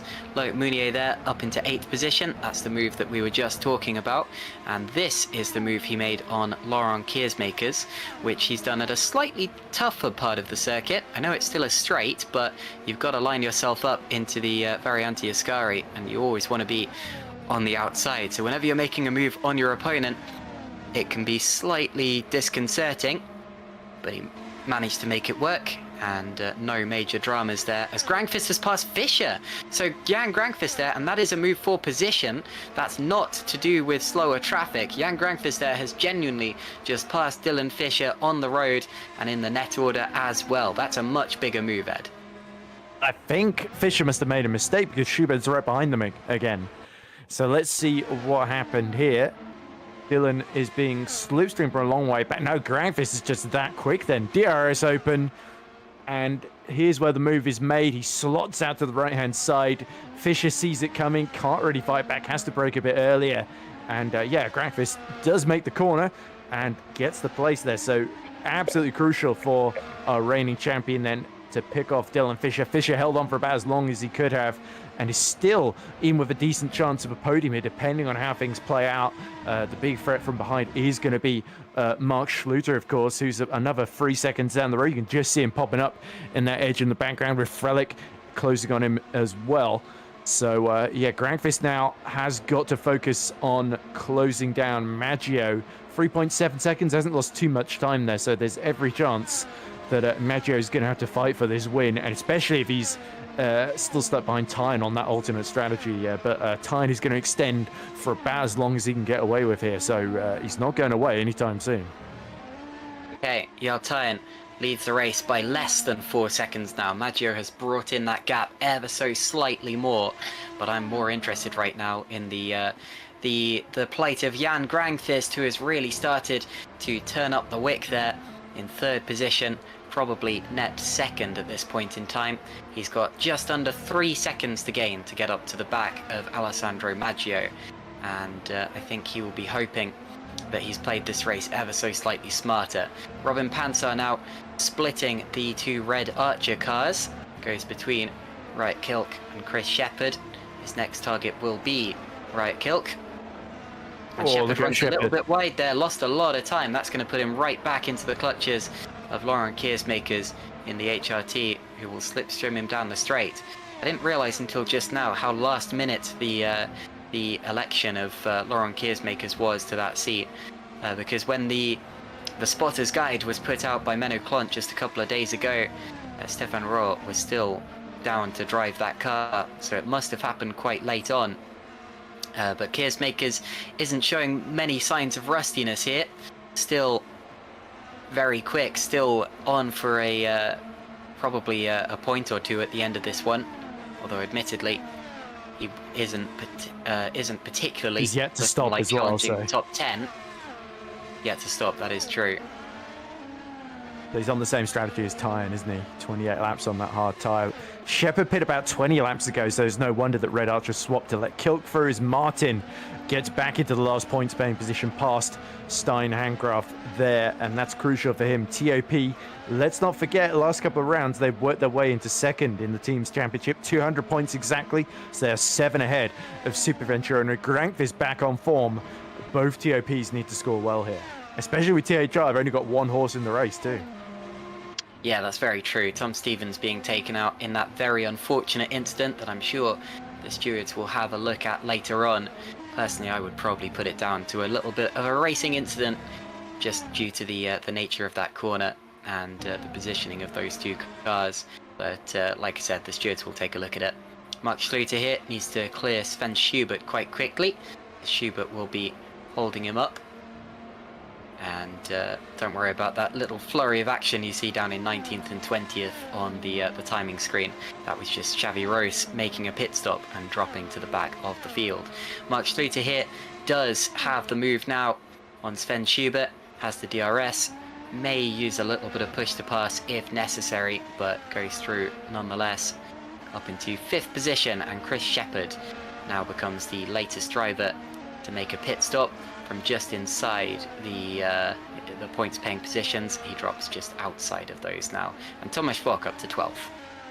Interesting though, the midfield are making their second stops already in the form of Chris Shepherd, so that tells us that some of them are struggling a lot more and have been forced onto the 2-stop, even on the hard tyre. They're only able to get let's see, in the case of Shepherd, he's only been able to get about 20 laps out of it, so that could be a problem for Red Archer depending on how they set up the cars. But yeah, Tyne has done about 30 laps on his hard tyres. Same, of course, with Keersmakers. And we do see a couple of comments in the chat. I think Zotzuk's former Stacks driver saying he's going to win, just doesn't know it yet. I think in regard to Lauren, because he makes a comment, I think a pun on Keersmaker's name there that he's just made. Alex the host says, points have been scored in 6 out of 12 races, 5 DNF, 1 outside the points.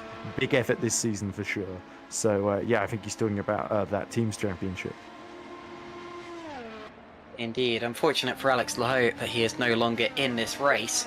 He was rather unfortunate to be caught up in that 3 or 4 car collision that we saw at the very end to Ascari. Yeah, well, you look at what Tyne is doing as well. Those that are on the hards that got taken out, they could have been right with him. And they're holding up Maggio right now. Yeah, for sure, for sure. Very unfortunate for Alex Lahoe. And if he didn't have bad luck, he would have no luck at all. Shimon Frelick here. Also on the back of Sven Schubert here. Sven Schubert getting the most screen time that he's had in months, I expect. Of course, he missed at least the last Grand Prix. He missed the last few, but it's good to see Sven Schubert back after all of that. Of course, there's been a little bit of a revolving door at Nocturne. They started off the season with Schubert and Matt Richards, although Richards only ended up doing 2 races in that car. And now Frelick is going to put a move on the Sven Schubert car. Goes through, nicely done, pretty straightforward. And let me look it up actually. Sven Schubert has actually missed the last 2 races, so he hasn't been seen since the German Grand Prix. And it is very much a welcome back to Sven Schubert. 2 top 10s to his name so far this year. And into the pits does come Jarl Tyne now. So Maggio will lead the race. And Tyne has 20 laps to do on a set of the tyres that he is about to put on. He has a little bit of a choice here. I think softs may get to the end of the push, but it's definitely safer to do mediums. There will be less of a drop. Fischer's making another stop. Interesting. Indeed. I was expecting that. I think Fischer, as I said earlier, Fischer pitted earliest of all of the front runners. I was expecting him to go onto a 2-stop strategy. I wasn't necessarily expecting another set of hards here. I was expecting a set of mediums, but he's just got to go like the wind from here until the end of the race. See just what he can do from there. A top 5 is definitely still doable as Tyne. My goodness, right onto the ground. And Maggio's out. Maggio is out of the race with a DNF. And that's got to be, surely that's internet related. Somebody was saying earlier that his internet's bound to give way because it usually does nowadays. The very, very unfortunate Alessandro Maggio, who I think could well have won this Grand Prix. And I think he will feel exactly the same way. He will be absolutely gutted. And I really feel for him. Alessandro Maggio out of the chicane. Is it a typical disconnection or did anything else happen? It's the same point on the track that we saw a disconnection for somebody else earlier on. And he disappears. That is, well, that's sickening. There's no other way to describe that. Alessandro Maggio with his best shot of a victory yet this season. And whether or not he would have done it is now irrelevant because we will simply never know. Is that the 3rd or the 4th time he's been disconnected this season? Could it happen? Let's see. Turkish Grand Prix happened as we see into the pits comes it's Keersmakers. You have to slow quite early then. You're always trying to get the slipstream. So Vac did well not to crash into the back of him there and to back out to the left. But let's see. Maggio disconnected from the lead at the Turkish Grand Prix in round 2. He got disconnected at German Grand Prix at Nürburgring. It happened at Spa as well. We had that weird start thing. And it didn't show up last time. Yes, I think this would be the 3rd time at the very, very least that he has been disconnected, 2 of which have been from the race lead now. So you've really got to fear for him because in terms of pace, Maggio has been absolutely exceptional. And once again, his talent doesn't get the result that it truly deserves there. The thing is, though, this has opened up the podium fight completely now. It's put Grangfist only 2 seconds ahead of Mark Schluter, who's on fresher tyres than him. But then we've got Simon Frelick and Moynier that are slowly trying to work their way into this fight as well. Right Kilk is now up to 5th as well, although I think he has only done the 1 stop. So we should see a couple of drivers further down, like Tyne and Fischer, working their way through the pack now, having made their 2nd stop. So it's turning into 1 stop versus 2 stop here. People have got to make up their mind what they're doing, and Right Kilk is coming in. Indeed, Kilk into the pits. Meanwhile, the YouTube chat has absolutely blown up with people making their tributes to Alessandro Maggio. Amit Oates is in the chat, who of course stood in for me at the last Super League Grand Prix. Thanks for that, Amit. And Dokes TND67 saying, a minute of silence in commentary for Maggio, come on. To be honest, if I wasn't reading out your comments right now, that might be what we get, because I am absolutely speechless about that. David Yunt as well, saying, Dios mío, indeed, absolutely gutted about that. And Alessandro Maggio, I'm sure, will be the most gutted of all. I think he drove an absolutely spectacular race up until that point. We were talking about bad luck earlier on, and we've spoken about that in relation to Alex Laho and Alessandro Maggio, who now, of course, comes into the YouTube chat saying, can I catch a break? I'm afraid the answer appears to be no. Sergio Fletcher also reminding us as well that he's been taken out on lap 1 in 3 different races this season. So Sergio Fletcher, also another driver who would have absolutely no luck if it wasn't for his terrible luck. Jarl Tyen now has some work to do. He's on the back of Carlos Martin, who got taken out of a strong position earlier on, and Jarl Tyen will be determined to make this move. You can see that Martin is not determined to give it to him. He's weaving all over the place. Goodness me. Never mind one move of defense. Jarl Tyen now goes to the outside line, has the DRS open, and does go through. Martin's still not in the mood to give it up. You wonder if he's thinking about Shimon Frolic here, or whether he was just really determined to keep that place. Probably quite fired up after what happened earlier on. But Tyen is now through into that 5th position, and he's bringing back those 18 seconds that he has to the leader. Jarl Tyen, we're not expecting to stop again. I think the top 5 is absolutely, well, that's the minimum of what he expects at the minute, starting from 27th on the grid. This will be a tremendous result for Jarl Tyen if he can bring it home, and I still think he has a shot at the podium here, Ed. Well, didn't he go from the very back of the grid to 5th at Silverstone as well? So he's sort of matching that once again, which really shows, A, he's so sublime at this circuit in particular. He also, his instincts avoiding all the chaos were absolutely spot on to go over the gravel at Ascari and well away from the danger. You can see the lines just on the inside that he took earlier. As we now go back to Sven Schubert, he's another driver going very, very quickly, having made his one and only stop in this race, and he's trying to pass Markinev for P11. Dylan Fisher, by the way, is also up to P9 past Handgraf, and he's not far away from the back of Heiko Poom, who surely AK here are going to play the team game here. In fact, they decide to pit Heiko out of the way. Handgraf doing likewise, and now here comes Schubert, who's going to get himself into P9 there, as Markinev just basically stays where he is. No Carlos Martin style weaving for him. But yeah, this is a interesting picture up front, because Mark Schluter is about half a second quicker per lap than Grankvist at the moment, so he has really got the bit between his teeth, and this feels like a 2024 race, isn't it? Schluter catching Grankvist for the lead. Yeah, this really does feel like a 2024 race. Jarl Tyen, by the way, is the fastest driver on track right now, with a fastest lap of 1:21.2. He's just set that, and that's not too far, actually, off of one of the fastest race laps that we've ever seen at Monza. The fastest race lap I can actually see on the historic results database was actually set back in 2014 with Lucas Euler driving a Midnight Potentia car. Grankvist in the pits. Been a record that stood for a while, but as you say, Jan Grankvist now makes a pit stop for fresh tyres. He will be going not just for the lap record here, but also for the race win. And he's I think what we've got to look for now is where he comes out in relation to Tyen and Fischer. Behind Tyen. He's behind Tyen, so he's got work to do in relation to that. Dylan Fisher goes through as well. I was expecting that Grankvist might just pip him, but Fisher has done a major jump to get nearly 3 seconds ahead of Jan Grankvist now. And what tyres is Grankvist on? Can you see from this angle? It looks like another set of tyres. There we go, mediums. Yeah, that makes a lot more sense from this point in the race. Remember as well that the soft tyres at the start did 15 or so laps. That's about how many laps we'll have left in the race at the end of this particular lap. So that means if drivers pit from now on, they have a choice between medium tyres and maybe even a cheeky set of softs. Yeah, but that's, of course, why we saw the likes of Schluter and Frelick and Moynier all go so much longer on that first soft stint, so they could try and nurse the hards to the end. But such is the pace of Tyen, that he is surely going to catch Moynier before the end.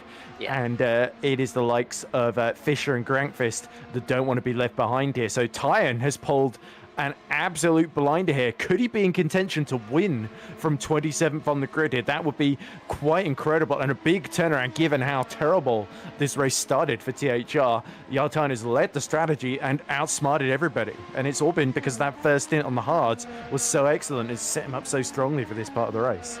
Well, if he could pull it off, he would be crowned the ultimate GOAT of Monza. That would be the absolute minimum that he would deserve. And Tyen is definitely on course for it. I mean, the question now is, which of the top three, if any, dare to stay out until the end of the race? Of course, Schluter... Well, they sort of got to, haven't they? I think Well, Schluter's definitely staying out, because remember Spa, he stayed out and the rain came exactly the right moment for him, so he is going to try and do it. I think Moynier might back out, though. That's true, but they all pitted quite a lot later. They pitted about, was it 5 laps later than Fischer and Maggio at the start? Frelick pit later of anybody. He pit on lap 20, so he's definitely staying out. With the other two pit on lap 19. Oh, it's doable. It's doable, but I mean, both would be a risk. If they pit now, they're probably going to come up behind the likes of Grankvist, and their risk would be that they couldn't catch him before the end. And of course, if they stay out on hards, then their risk is that they're going to get gobbled up by the pack. We'll have to wait and see what Tyen's lap times are. But as I said just now, he is the fastest driver on track and doesn't look at threat of losing that record anytime soon.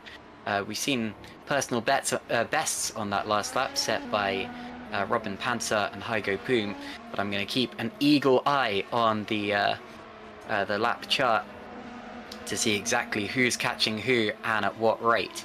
Talking of Robin Panzer, he's now on the back of Chris Shepherd, and this should be a relatively straightforward move, as Jukka-Pekka Lalu now pits as well, so these two will both gain a place, and Panzer will indeed gain 2, potentially, although actually, Chris Shepherd, oh my goodness, wheel-to-wheel contact. Shepherd still had the DRS from his teammate going down into the corner, which is why he was still able to fight, but wasn't able to fend off Robin Panzer, who has now robbed him of that position. A crazy fight going on behind Martin, by the way. Fischer and Grankvist have caught up to him and Vac now. And of course, Martin, let's not forget, 19 lap old hard tyres, Vac 21 lap old hard tyres. So Fischer is has only been out on 7 laps on the mediums. He's going to be so much faster, and so too will Jan Grankvist here. So Fischer has got a chance to get an amazing finish here. His best result this season so far, incredibly, is only 13th, which he's done about 3 or 4 times, I think. So to even just finish in the top 10 would be incredible. But yeah, Dylan Fischer has actually really kept his nose clean today, and he needs to continue to do that. 13 laps to go, and Vac and Martin are very, very vulnerable here as Tyen continues to close on Moynier by a second a lap. The gap 4.7 seconds. Fastest laps there, well, we've got Fischer, sorry, just quickly. Fischer on Wok, going up to 6th place. Wok breaks very, very late and fends him off there. And I think every position is valuable as we come to the end of this race. It's all for the net order now, and Dylan Fischer will have to try that all over again. But as I was going to say, personal best, fastest laps that last time around for Jan Grankvist and a couple of other drivers as well, a little bit further back.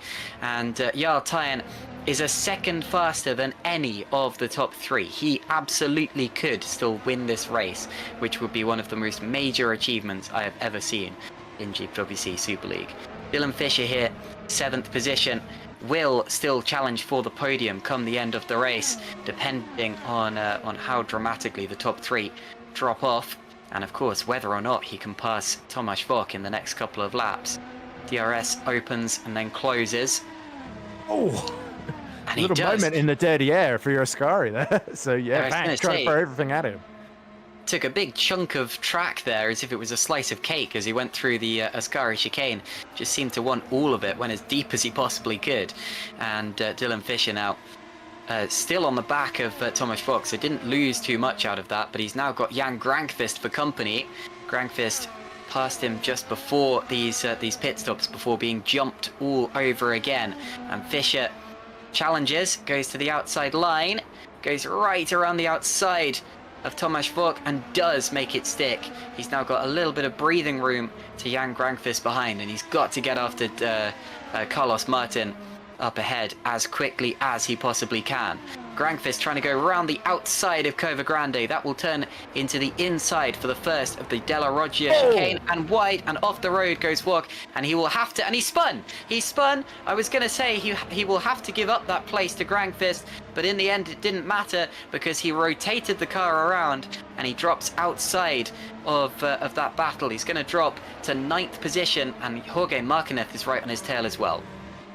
Yeah, there we go. So Vaca trying to fight a losing battle there really on the outside, and it's such a narrow chicane, Della Roggia. It's really a 2-1 does not go, as Carlos Martin and Ollie Behrman discovered to that cost. And yeah, it's so frustrating because he had taken to the escape road in avoidance, and then the throttle sort of got away from him there as he, well, not to take out Schubert as he rejoined there. As it happens, Schubert will be grinning after that because it puts him up to 8th.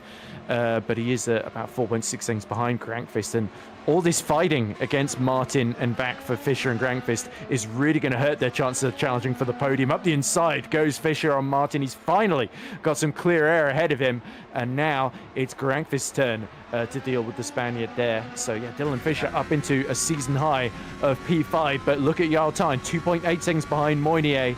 Mark Schluter, though, has been doing a very, very solid job in the lead. It's going to be difficult for Tyne to catch before the end, but he's going to give it his level best as Martin decides this time to do the exact opposite approach with Thomas Vac into the chicane, and pretty much left plenty of room for Grankvist to slot through.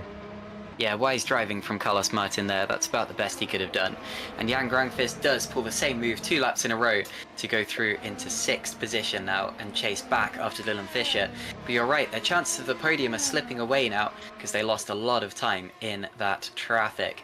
Jarl Tyne here, despite losing a lot of time simply through that penalty earlier on and having to work his way through the traffic, he's acting as if he's been there for the entire race. He's running so well, and he is still one of the fastest drivers out there on track, lapping a second per lap faster than anyone from the top 3.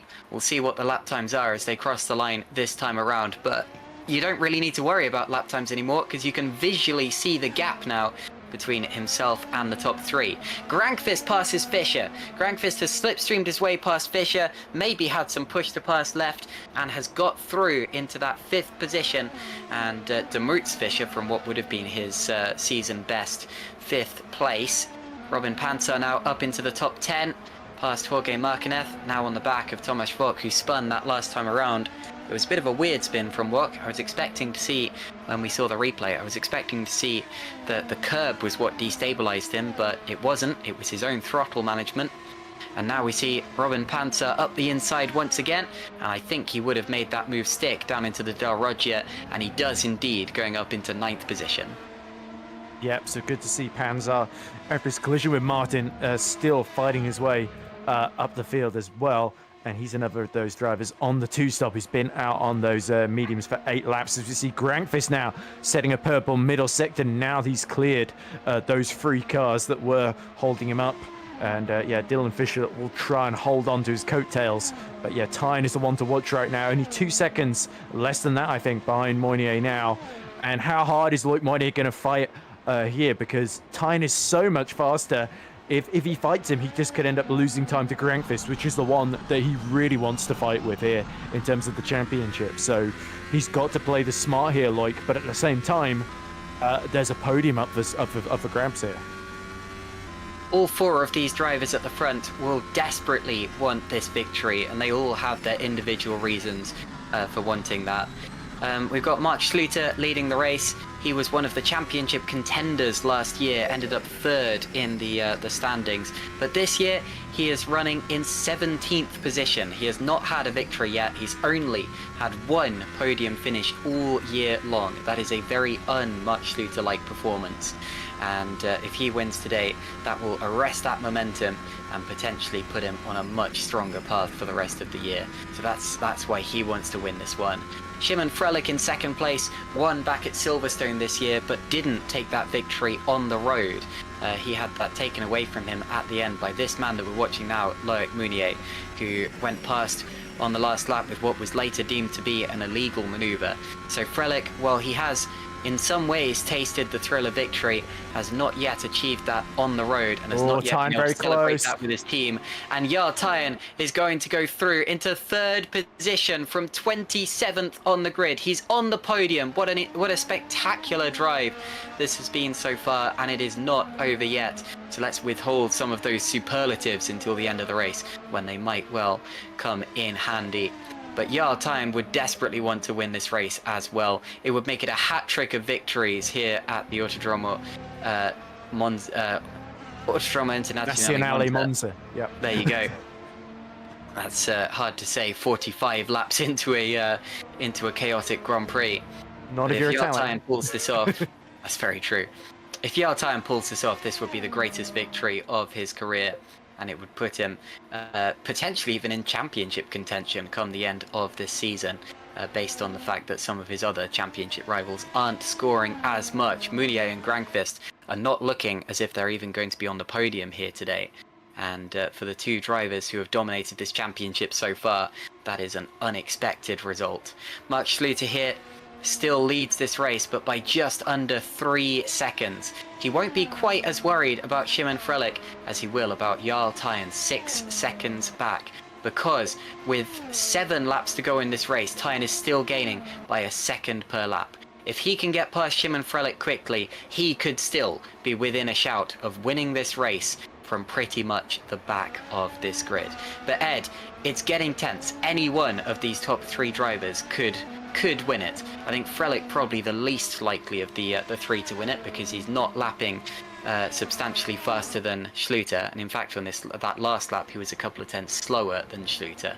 But with 7 laps to go in this race, it's very difficult to tell which of these top 3 is actually going to come out on top. Yeah, it's Schluter making that move, that overtake on Frelick, then pitting earlier, a lap earlier than him, has really put him in this position, and Schluter's actually worked his way, not only worked his way well into this position, but then fought well to extend the gap to 2.6 seconds, 3 seconds roughly is what it is at the moment. But look at Tyen, 4.9 seconds behind Schluter with 7 laps to go. He's catching quickly enough, but it depends how long it takes for him to pass Frelick as well. Meunier, he breezed past down the straight and didn't really lose any time. But Meunier, I think, as I sort of implied earlier, he is more worried about Granqvist, who is lapping about 8 tenths per lap quicker behind. But he's only about 6.5 seconds behind. So Granqvist may just run out of laps to catch Meunier. So the one stop, it's still worth it. These guys are still going to finish higher than they would otherwise have done. But yeah, those on the 2 stop, because Tyen was on that alternate strategy, ironically, he is sort of, he gained back all the time that he would otherwise have lost to the 2 stoppers, if that makes sense, in a kind of weird roundabout way. So the bad qualifying has ultimately ended up being the Norwegian driver's salvation here. But look at Frelick now. How is he going to manage the pressure? Because Tyen has scared him off the road a couple of times before this season. I think of Indianapolis, where he got the braking all wrong into the first corner, gifted Tyen a podium on that occasion. So yeah, Frelick, he's come quite a way since that midpoint of the season. Got his first win at Silverstone and desperately needs a P2 to stay in that Drivers' Championship hunt. And then Mark Schluter, of course. How much would this win mean to him after all the trials and tribulations that Edge have had this season? He's just got to keep lapping consistently in those sort of high 122s and hope that that gap he's built to Frelick is going to end up being enough, because I think it's very unlikely that Tyen is going to be kept at bay for too long here. 3 different types of engine in the top 3 here. We've got the Quasar engine on board the Edge Esports car of Mark Schluter. We have the Vertex engine on board the TOP car of Szymon Frelick, and then of course the Viper engine on board the THR of Jarl Tyen. You'd expected a power track like Monza for one engine manufacturer to absolutely dominate it, but this shows just how competitive GPWC Super League is. We have, is it six? Yeah, 6 different teams in the top 6 in this this race, despite the setups that they share with each other and the fact that the best drivers tend to find their way to the best teams. But this has been a really competitive, really exciting race, and it's not looking as if it's going to end any time soon. We have 5 laps left in this race, and this one is going to go right to the wire. Jarl Tyen only half a second faster than Mark Schluter that last time around, potentially because he's now caught up to that dirty air window behind Szymon Frelick, but he can now start to gain some of that time back. If he's able to slipstream his way past Szymon Frelick and slingshot his way through, then he will have an empty road between himself and Mark Schluter ahead of him. But you say, oh dear? Yes, Makers, he's dropped out the points and he's losing further time as well. He's dropped nearly to the back of the field now, so terrible luck for the Belgian, but here comes Tyen to the outside. DRS will come wide open, and Szymon Frelick knows he's absolutely defenseless here. So Tyen is up to P2. The gap to Schluter, 3 seconds with 4 laps to go here. This is really, really tense here. Mark Schluter has got to fight to hold on to this win, but can he hold on? Tyen is unstoppable at the moment. Absolutely, he's like a juggernaut. Unfortunately, we've lost Laurent Kiersmakers, so 19 cars remain in this race, and we're about to see a replay of what happened to him. I noticed a yellow flag. He was just inside the points, and I thought he was going to hold on, but something's happened. And this is where his teammate disconnected earlier on. Oh! Well, it's not a disconnection. That looked like a wheel failure, I think. I think that was a steering wheel issue. You can see that his steering wheel shot straight across to the left as if with no warning whatsoever. And does he... Yeah, there we go. Well, absolutely no saving that one. And you can tell that something went majorly wrong on board that HRT car. So no points for Holland Racing Team today. And luckily, no one else was alongside him at the time. So there was nobody else wiped out in that one. But we look back to the leaders now. I reckon this is going to come down to a last lap shootout between Mark Schluter and Jarl Tyen for this victory. But the lap times this time around will really start to tell us what we're looking at. Mark Schluter across the line. Jarl Tyen will come across the line about 2.5 seconds back. And Schluter's lap... My goodness, Schluter's lap was a second slower than Jarl Tyen. So my goodness, this is still... Yeah, it's 1.1. You can see the difference there on the bottom. 1.1 seconds faster was Jarl Tyen. If that happens again, they're going to be right together on the last lap of the race, and Tyen may have 1 or 2 shots, probably 1 shot to win this race. Yeah, the lap before, I think actually Tyen was only about half a second quicker. As you can see him absolutely just flirting with the gravel through Della Roggia there. This is where Tyen, as the chasing driver, cannot afford to leave any time on the table here. But Schluter, very much the underdog, and that is just the way that the German likes it, isn't it? Because he always likes being the one that everybody underestimates, and that allows him to come out of nowhere and take advantage. He qualified well in this race. He's run as long as he can on these hard tyres, but they've just got to do 3 laps more. But Tyen is bearing down on him, and don't forget Frelick as well has got a lap fresher tyres than Schluter too. So if the tyres truly drop over a cliff, then Schluter could have to fight to stay on the podium here. Meanwhile, Grankvist has got the gap to Moynier to 3.5 seconds, but he's not catching quickly enough. He needs a big mistake by Moynier to keep his championship challenger in check here, as we see the Adonis of, I think that's Xavi Ross, getting on the soft tyres at the end of the race here. And that's going to get in the way of Jarl Tyen, and that could end up being crucial. He is right in front of Tyen, who is losing time. Where's there. Tyen? There he is. Tyen, he had to get right on the brake. Tyen did lose some time through that. So the difference between the two of them on that last lap was 0.8 of a second in favour of Jarl Tyen. Xavi Rose has come out on fresh tyres, and he's looking very, very quick here. He might actually challenge Mark Schluter and try to unlap himself. And a very unexpected twist to this race is a lapped car getting involved in the lead battle. Xavi Rose here, who was one of the fastest drivers in qualifying, but the race hasn't gone his way. He had that spin earlier on and ended up in the barriers. and he looks like he's going to try to unlap himself to Mark Schluter soon. This is very exciting. So Tyen is now just about a second behind Schluter. He's still gaining every time, and he may actually get DRS slightly early here with Xavi Rose just ahead of him. So what do you make of this, Ed?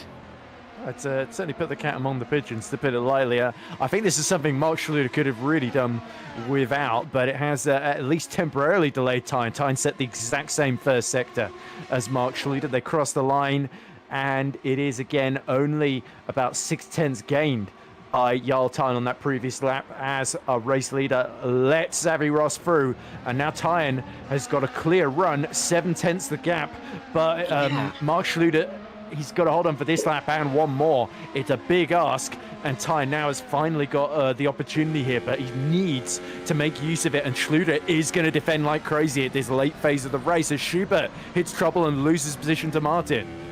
Yep, Kilk and Panzer going at it as well. Right, Kilk up into 9th place.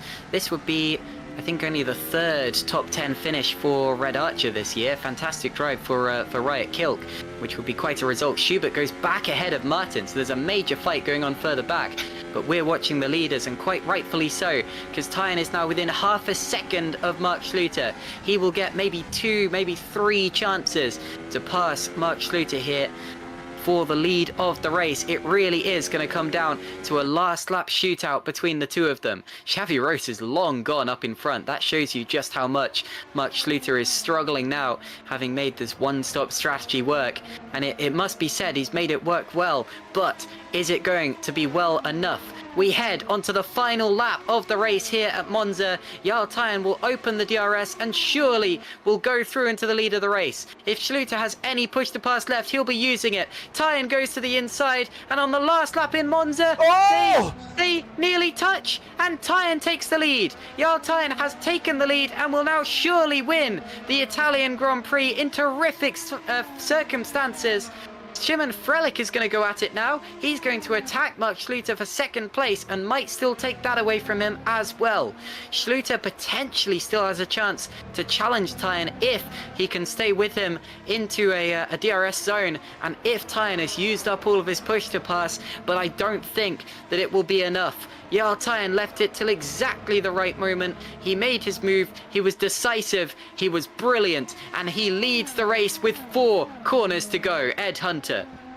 Yeah, there we go. And both Schluter and Frelick will get DRS, so that prevents Frelick from really making an attack on Schluter for P2 here. But yeah, Schluter held on about as well as he could have. Tried to break really late around the outside, but Tyen might have got him a lap early were it not for Xavi Ross, but in the end he had more than enough in hand. What a brilliant win this is going to be from 27th on the grid.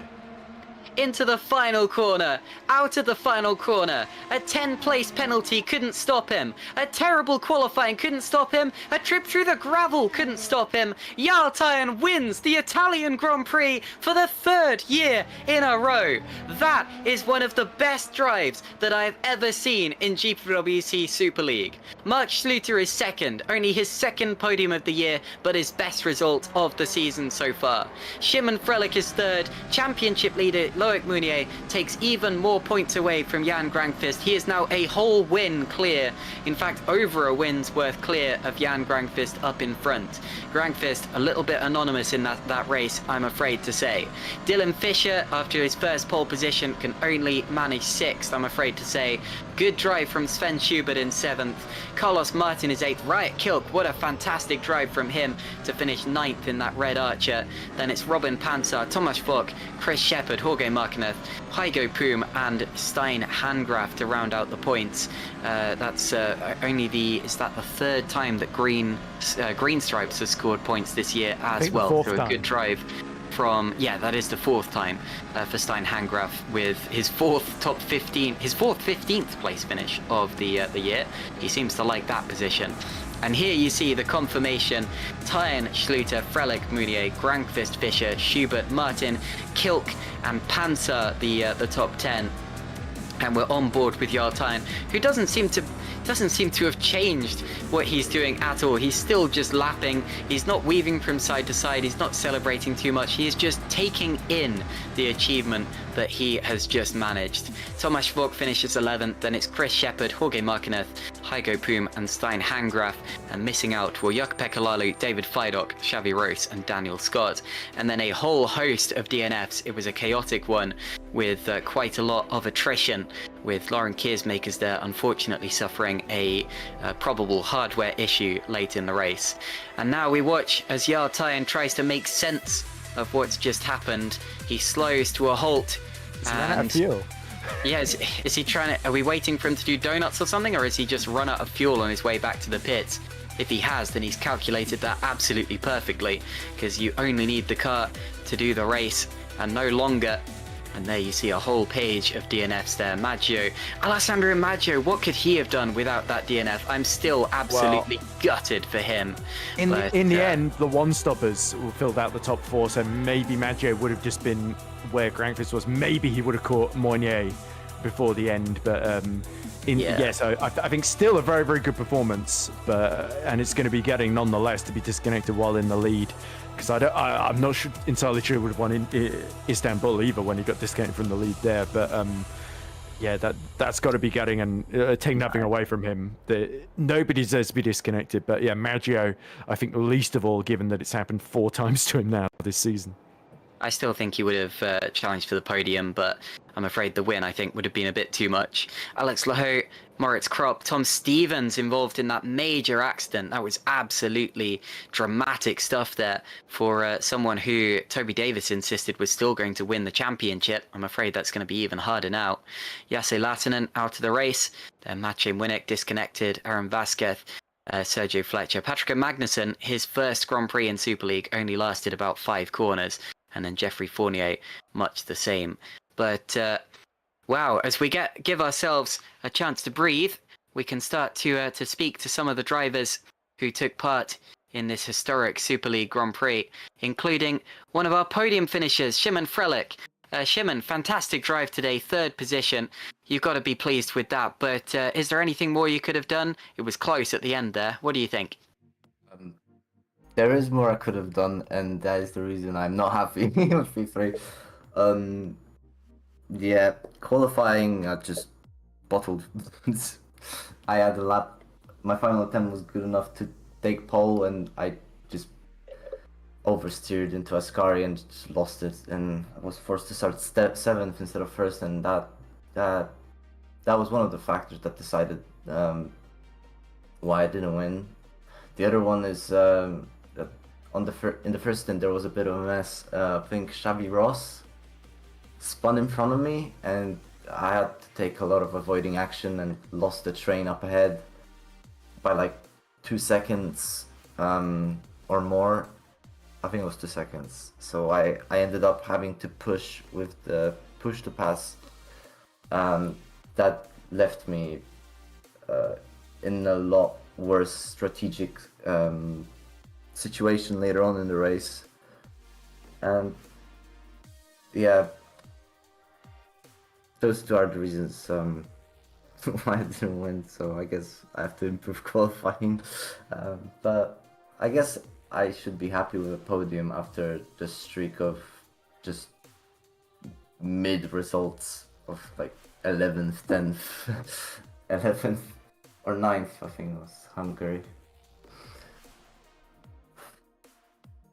Well, unfortunate stuff, but you shouldn't be too disappointed because, like I said, you still ended up on the podium, and what a fight that was there at the end with Schluter and Yartine, of course. It's always difficult at Monza to decide exactly what you're going to do. Obviously, traffic is one thing, the DRS is another, but starting from 7th in the grid, I guess you were kind of in that no man's land where you didn't have the advantage of the track position and you also didn't have free tyre choice.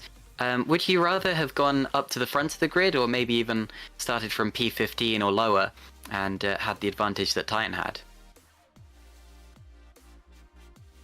I mean, both are good options. because I think this is like, if you want to win a race, like, these are your two options. Either you start at the front, or you start around like 16th or lower. But I think Jarl Tyne started like 27th. 27th, indeed. Yep. So, I mean, that clearly shows how powerful the alternate strategy is. Yeah, especially these tires, the C5s, they are very fragile. So, I would have preferred to just be like closer to the top. Not even pole position. I would have liked to be top 4 maybe, somewhere around there.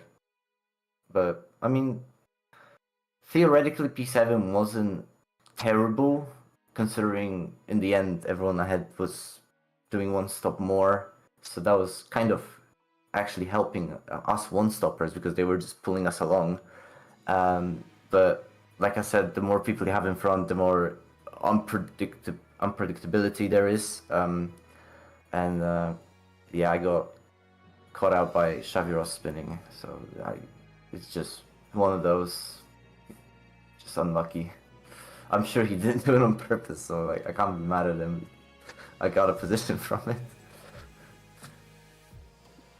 Yeah, that's very true. That's very true. That's all I've got for you. But we also have Ed Hunter here, our regular interviewer. I would like to say congratulations, for Shimon, because I'm sure you're disappointed now, but later you'll look back at this and think, yeah, that wasn't too bad. Ed, do you have anything to add for our third place finisher? Not a whole lot, Simon, other than yeah, that was a pretty good race, and you played it well strategically to read it ahead of time. Obviously, a bit frustrating that Mark Schluter got you near the end of that first stint as well, just before the first and only pit stops that you did. Yeah, then I think the Jarl Tyne steamroller would have been very tricky to hold up today. Obviously, that's your third podium of the season, because you were third in Japan, you got the win at Silverstone, and now another third place here. So I think you are up to 4th in the championship, if I'm not mistaken now, given that you and Jarl just got past Tom Stevens. So is the aim to get as high up as you can in that Drivers' Championship? Do you think a top 3 is possible if one of the drivers ahead hits trouble in these final 4 or 5 races, or 4 races I should say? Or is the aim with TAP to try and win the Teams Championship? Because obviously you're on the podium. Carlos had a bit of bad luck, but he still got it home in 8th.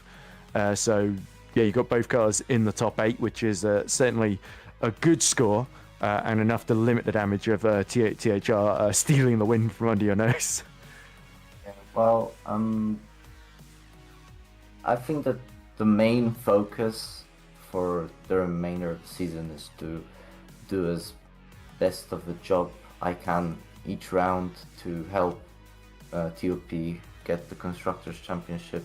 I'm not really focusing on the drivers right now, but like I said, doing best I can, and perhaps if stuff the stars align and I will be back in the contention, then I'll try to capitalize on that as well. I can tell you in team points, you got 16, Carlos got 8, and so that means you got 24 in total, which is only 1 less than Jarl Tyne did for winning the race. So yeah, every cloud has a silver lining. So yeah, best of luck for Mexico, Simon. I'm sure you're going to be once more fighting at the front, as we've come to expect you to in this second half of the season, where you've been really found another gear and have cut out a lot of the mistakes that you were making in the first half of the season. Yeah, thank you, Ed. I hope to continue this momentum until the end of the season. Yep, we've got quite a ride ahead of us, I can promise you that. Yep. Anyway, thanks for talking to us, Simon. Well done, another podium. I'm sure it's not the last we're going to hear of you this season. Thank you. So then, who should we talk to next? Shall we go in reverse podium order and go for Mark Schluter next? The man who so nearly won today has taken his second podium of the season. But yeah, he really made a great call on the strategy that so nearly secured him victory. Let's hear from him now.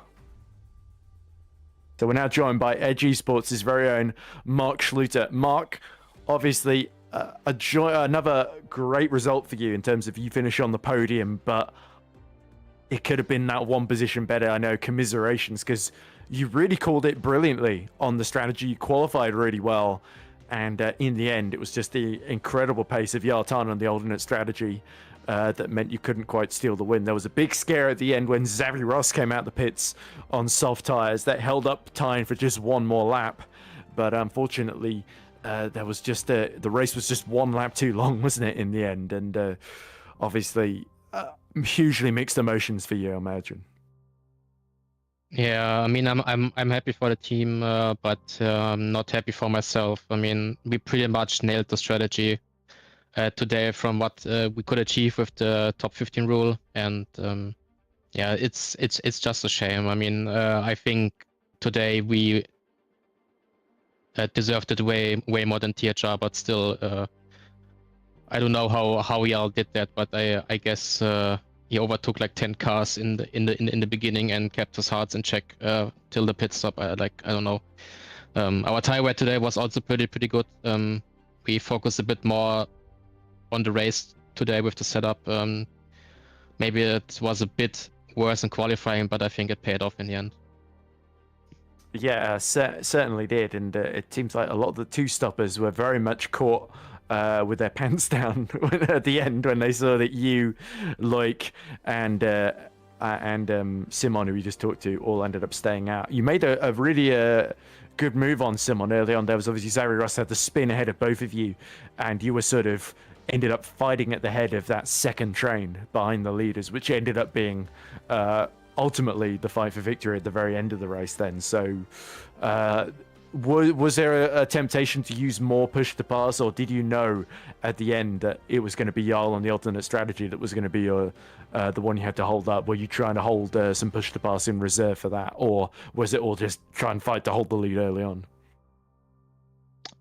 Yeah, I mean, I didn't use that much push to pass in the middle of the hard stint, because I didn't feel like it. I was catching Jan anyway, but yeah, I was trying to have as much push to pass in the end because I knew that Jarl was coming just in the last lap, and unfortunately, it just wasn't enough. Maybe we can get the win on the green table because of the move in the last lap, but I don't think so at the moment. But I mean, we might as well try. I mean, there's no negative to that. Yeah, certainly you did. You gave it your absolute best by trying to brake as late as you could on the outside, which would have become the inside for that turn 2 of the Redivivier chicane. But yeah, unfortunately, just the tyre life disadvantage you were at was a little bit too much for you to overcome. But you, once more, it reminded me a lot of Spa. You drove absolutely out of your skin today, and I think even if it's only P2, it's a really, really strong P2. And yeah, best of luck for the rest of the season. Are you excited about Mexico, by the way, Mark? Oh, we'll have to see. Normally, I am quite okay, good on this track, but we'll just have to see. I think the car is at its best it ever was in this race, and we have to see that we take this momentum into Mexico. We might have a bit of an advantage because of my DNFs. I might have a fresher engine than others, but yeah, we have to see. Absolutely, of course, the altitude being very, very high in Mexico as well, which is going to affect the engines. But well done, a fantastic drive today, and also best of luck for a certain other championship that I also going to end up commentating on that you were doing on Sunday. So I look forward to that. And yeah, thanks for putting on a fabulous show, Mark. Unlucky about the win, but another strong performance. Really great to see you back to your best. Thank you. Have a good evening. We certainly will. So. I think we've been holding off long enough. Shall we drag in Mr. Yoltine and Toby Davis and hear what they have to say about a mixed day for THR, of course. Tom Stevens retiring, but Yoltine putting on the mother of all comebacks to win from 27th on the grid. Oh, sorry for cranking without warning, but we're now joined by THR's team boss Toby Davis and winning driver Yoltine, who not only wins at the same circuit 3 years in a row, but in the most dramatic of circumstances possible, from 27th on the grid after tanking a 10-place penalty on the grid from the previous round at the Hungaroring. So I guess that on its own doesn't tell the full story, though, Jarl, because such a dramatic first stint with a huge crash that you had to really have cat-like reflexes to avoid by cutting across the gravel when was it Jesse Lattinen and your teammate Tom Stevens tangled together, and that really set you up to not only get some clear air, get into the lead early on before your first stop on those hard tires, put the mediums on, and then you just breezed through the field. It really, you really took advantage of a big opportunity today, and you didn't leave anything on the table. It was absolutely extraordinary. And yeah, I think Caitlin was taking her hat off to you, and I think I've got to do the same. Well, thank you so much. Yeah, that was quite a different race to last year, wasn't it? Last year was very controlled and relatively easy, and this year it was quite the opposite. And definitely that first, 15 to 20 laps, getting through the field, trying to survive, avoiding crashes. I mean, the gap to the lead was 13 seconds by lap 3, and I think it stabilized around 15 at most. And then obviously went down a little bit before our pit stops. But yeah, it was really trying to minimize our losses in traffic. And yeah, even with some unfortunate events in front, we managed to do that. Yeah, certainly. And it was, even before all the chaos really unfolded, you were picking off places left and right on those opening laps. You caught right back up to Tom and was working together well. Could you talk us through your view on that incident? Obviously, you were reacting to it behind, so you had just about enough time. But this so nearly could have been a horrible double THR retirement, and it was only due to your excellent judgment and reflexes, as I say, that you were able to avoid it and go on to win. Yeah, obviously, Tom was thinking the same as me. Obviously, getting by would have been very beneficial for us. Because we were bleeding time in the traffic, and obviously he just wanted to get by, and he had the right to overlap, and he should have deserved some space, but he was run wide, unfortunately, and their wheels hooked, I believe, and yeah, I had no choice but to go over the gravel. So just thinking later in the race, my final question on the race itself, were you surprised that more drivers didn't go for the one stop? Because I think Dylan Fisher pit on the same lap as you behind, so ended up sort of effectively converging onto your alternate strategy. So yeah, a lot of the leaders, Jan as well, and I'm doing another stop, they were having to react to what you were doing essentially.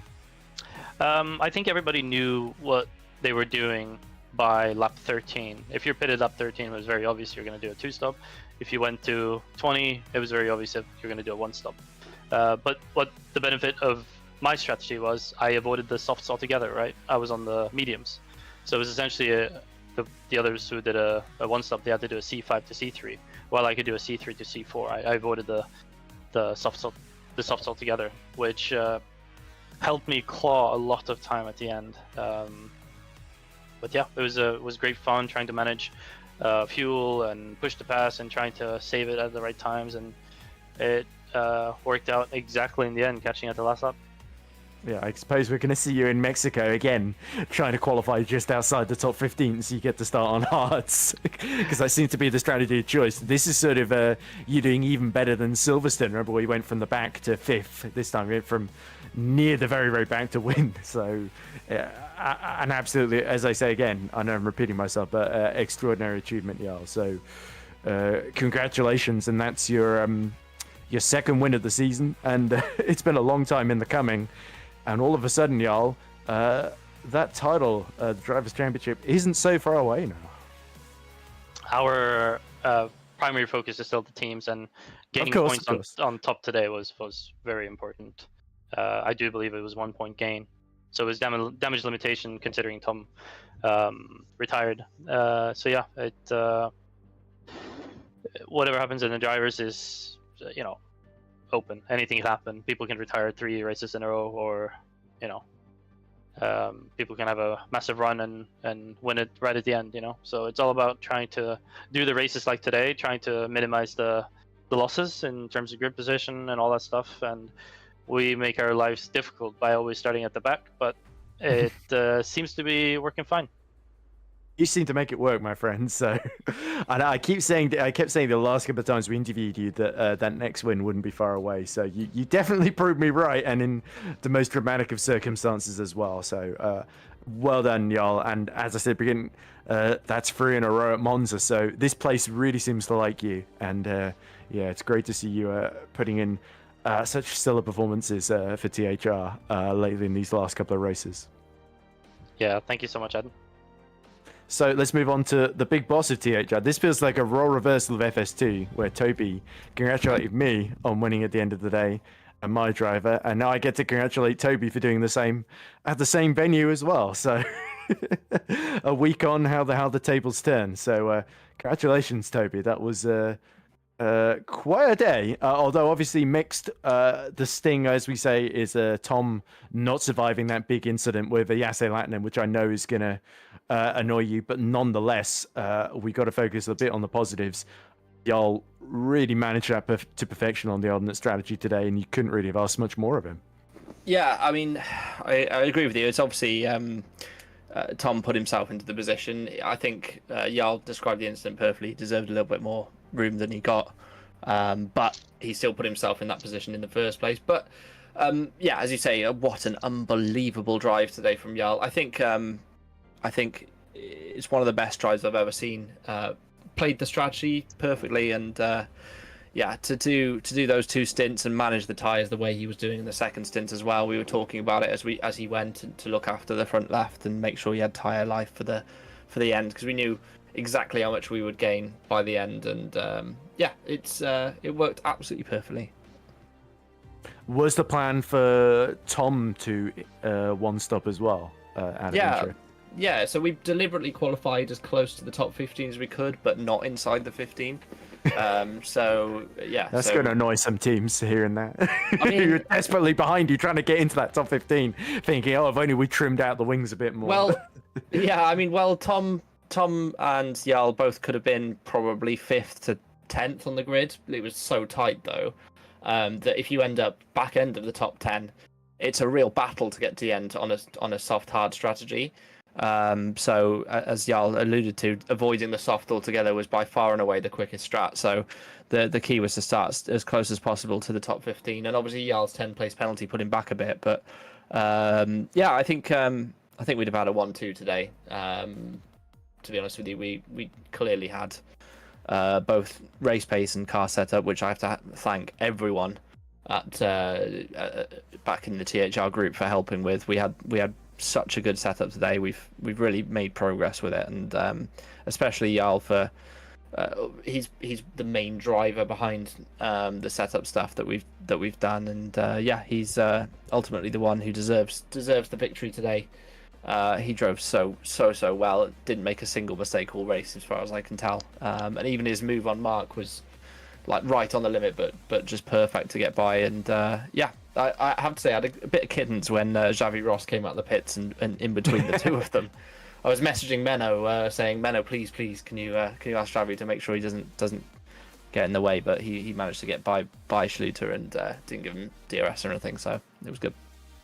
Yeah, that was a bit of a heart and mouth moment, and not apart from the move itself. You're all worried that Mark said he was gonna, I may as well protest that, see what happens, nothing to lose. If he feels that way, that's fine. But yeah, that's up to him, isn't it? Exactly. Anyway, so I was just trying to get a rise out of Utopia. That's yeah, that won't happen. He's not getting a penalty for that. So. Oh, I thought I wouldn't get a rise out of you either, so I think we're on both counts. Right. No, I'm too happy. I'm too happy, Ed. That's true. That's true. Like, what a race to engineer, you know. Fool on me to try and spoil your day. I think Leslie Latin gave it a good go anyway. But anyway, nonetheless, congratulations, Toby. Win number 4 this season. Instead of losing around the championship, you gained 1 point on TOP, and who knows, that could be crucial. I think it's a 40-point lead now, if I'm not mistaken. Going into these final 4 races. That should be good enough, I think. We've won the title the last 2 seasons as well, so yeah, it's not unfamiliar to us, and I think we've got the setups down now, and we know what we're doing for the remainder of the season. I think we'll be absolutely fine from that point of view. Obviously, the focus is still the team's championship. Hopefully, one of Tom or Jarl can get up there in the drivers, but we always focus on the teams first, and we won't be prioritising one driver over another anytime soon. So there we go. Oh, somebody in the chat has just said this guy sounds cute and Polish, which I assume was talking about Simon Frelick and not you. Sorry, Toby. No. So there we go. But anyway, thank you very much for talking to us. All right, nice one. Cheers. And yeah, I was just trying to rush through because you two had gone on a bit, but justifiably so, because it was quite a lot to talk about in that race.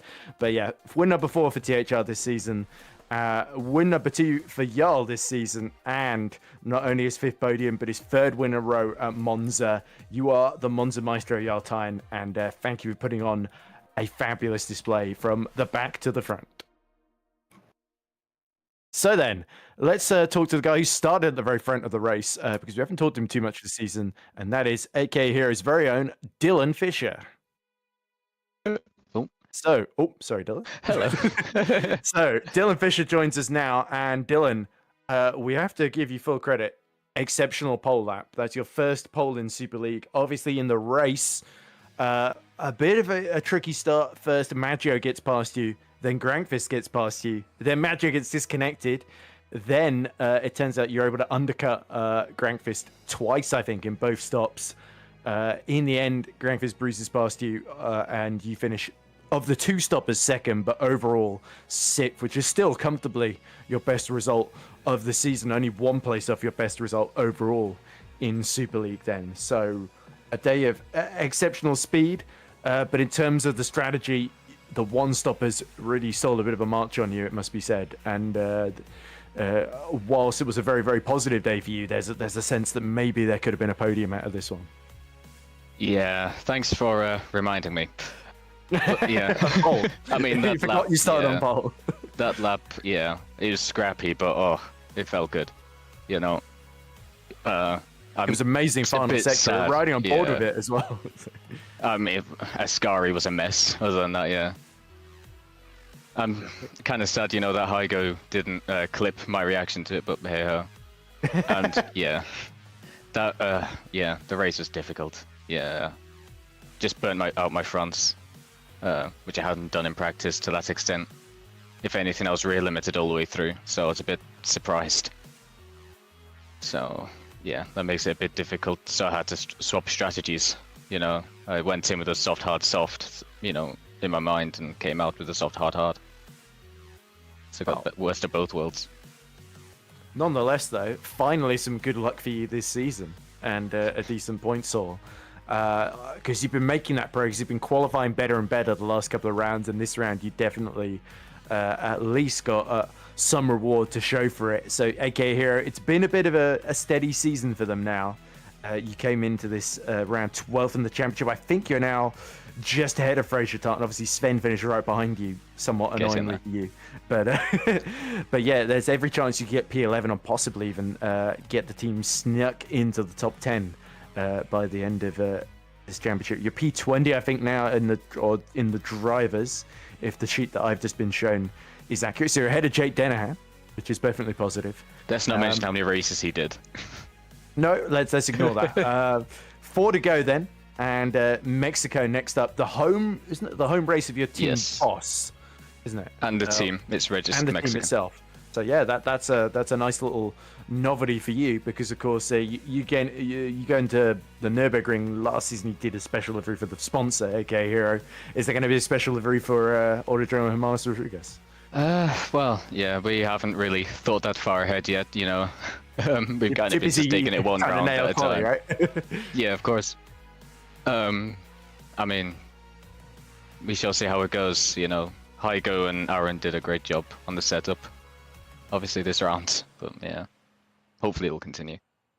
Absolutely. So it's great to see you back to your best, because we saw you mid-season last year. You were capable of these fantastic results, fighting right at the front of the field, and it was really, really refreshing and heartwarming to see you back there, because you absolutely deserve to be there, Dylan. And yeah, best of luck for the final 4 races of the season, and let's hope you can finish on a high. Yeah, let's hope so. Finally, I managed to finish something other than 13th and 14th. Exactly. Yeah, or DNF alternatively. What? What are those? No, that wouldn't know. doesn't happen. Don't worry. Well, at least when you do crash, you don't do things by half. So you do always put a lot of 3 effort in. flips last year, you know. I'm on 0 this exactly. year, so I need to get those rookie numbers up. Yeah, exactly. Well, still 4 to go. Anything can let's go. happen. Let's hope you leave the flips till after the finish line. I mean, you know, Mexico, high altitude, you know, might end up in the Well, atmosphere. It's not that high. Jesus. Okay. Hey, you know, you never know what can happen. Well, let's see. The AK Hero rocket is on full blast. Yeah, that's those are for the next sure. upgrades. Yeah. The secret rocket boosters. Yeah, there we go. Mhm. So. What do you think we test in this round? God. Well, Mike must have got a lot of money out of somewhere from SpaceX, maybe. Anyway, thank you, Tauntless Dylan. It's always lovely to hear from you. And a big milestone for you today. Let's not lose sight of that. And I'm sure it's going to be a great end to the season. Yeah, let's hope so. And thank you. Let's see. Yeah. So I think we've got time for maybe 2 more if we're very quick. Let's go for our championship leader who's extended his advantage. He finished 4th today, Loic Moynier. So Loic joins us now from Spark Racing Team. Loic, a day that didn't promise too much after qualifying 8th, but sticking with that strategy meant you snuck out a P4 and gained another couple of points on Jan Grankvist. So regardless of whether Jan is there or not, you just seem to keep pulling away from him, purely by Jan either making mistakes, as you did in Hungary with the drive for penalty, or you just nailing the strategy today, even on a day when you didn't quite have the pace to win. Yeah, I think the goal of the one stop was the obvious choice from the go. We tried 2-stop, but it was pretty dangerous, and I didn't want to take this kind of risks given my situation in the championship.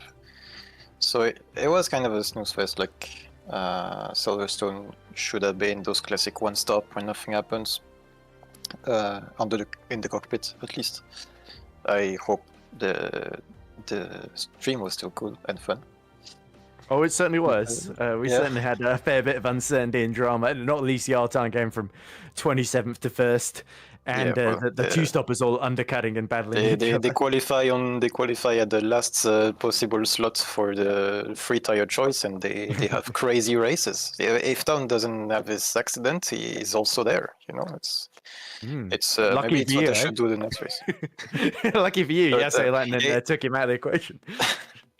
But hey, you can't take down the work they're doing, but that's a strategy they're doing. They don't go out fully in qualifying. That's their choice.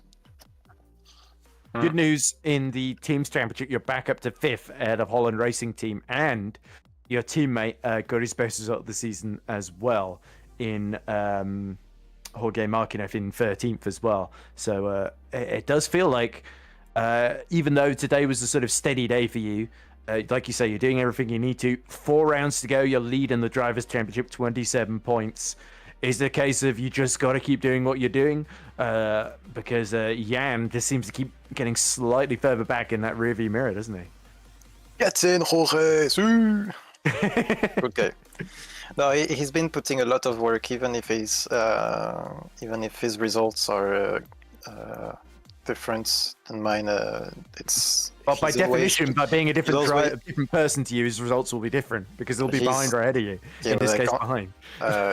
You know what I'm trying to say, but he's putting a lot of work in that car as much as me, and it's really great to see someone that's doing this kind of things. Even when they know they're not going to be in contention, they're doing their best to scratch a few points here and there, and it's always very good for the team and for our work group where we are, because it's to be one driver to lead. You know, it can be challenging sometimes, but if you have everyone working together, it's really great. So great job to him. And for my own championship, I just try to make as little mistakes as possible, and if I can go for a gap, I'm going. But if it's the outside of a fast corner, I would rather back out. Well, unfortunately, all the drama minus Rodriguez next. Plenty of fast corners to look out for, especially in that first and middle sector as well with the S's. So, yeah, let's hope Caramba, damn it. you and Jan have a nice clean fight as well. But I'm sure it's going to be a thrilling end to the season, and you're doing everything right so far, my friend. And just a few more to go, and hopefully things will go your way as you've got that gap over a win now to Jan. Cheers, man. I hope it goes my way as well. But yeah. Well, of course you do. Let's see what Jan brings up to the next races. Exactly. And we're really enjoying the fight, and we hope you are as well. So, with our championship leader dispensed with, we probably got just enough time for one more. We've got Maggio, who got disconnected from the lead. We got Laho, who's in that massive crash. And we got Handgraf, who got his another P15, his fourth of the season. Shall we get Handgraf in? Because Stein is another driver we don't hear from too often. So I'm sure he would be delighted to talk to us. So, straight from the green stripes into the broadcast commentary box is Stein Handgraf, who has altered his name to say P15 Merchant. So, as we're saying, your fourth point of the season, Stein. Whenever they've been left on the table, you have taken advantage. But in a very, very crazy race in the mid-pack, while others lost their head, lost their wheels, you definitely kept things together there and just about beat Jukka-Pekka Laulu, and you're right behind Hygo Pum, I think, at the end. Yeah, like you say, we managed to gain some places from some incidents ahead, and I must say that actually the pace in the race felt quite good. It's a shame that the soft run at the beginning was just not good, and we decided to pit a little bit earlier and go into hard after that.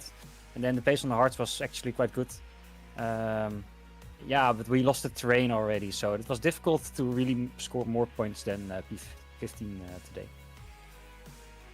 Yep, certainly. And I guess with Red Archer and AKA Hero both scoring quite a lot of points today with both their cars, it is basically a battle for P14 against Stacks that you are comprehensively winning single-handedly to the tune of all 4 points that you've scored so far.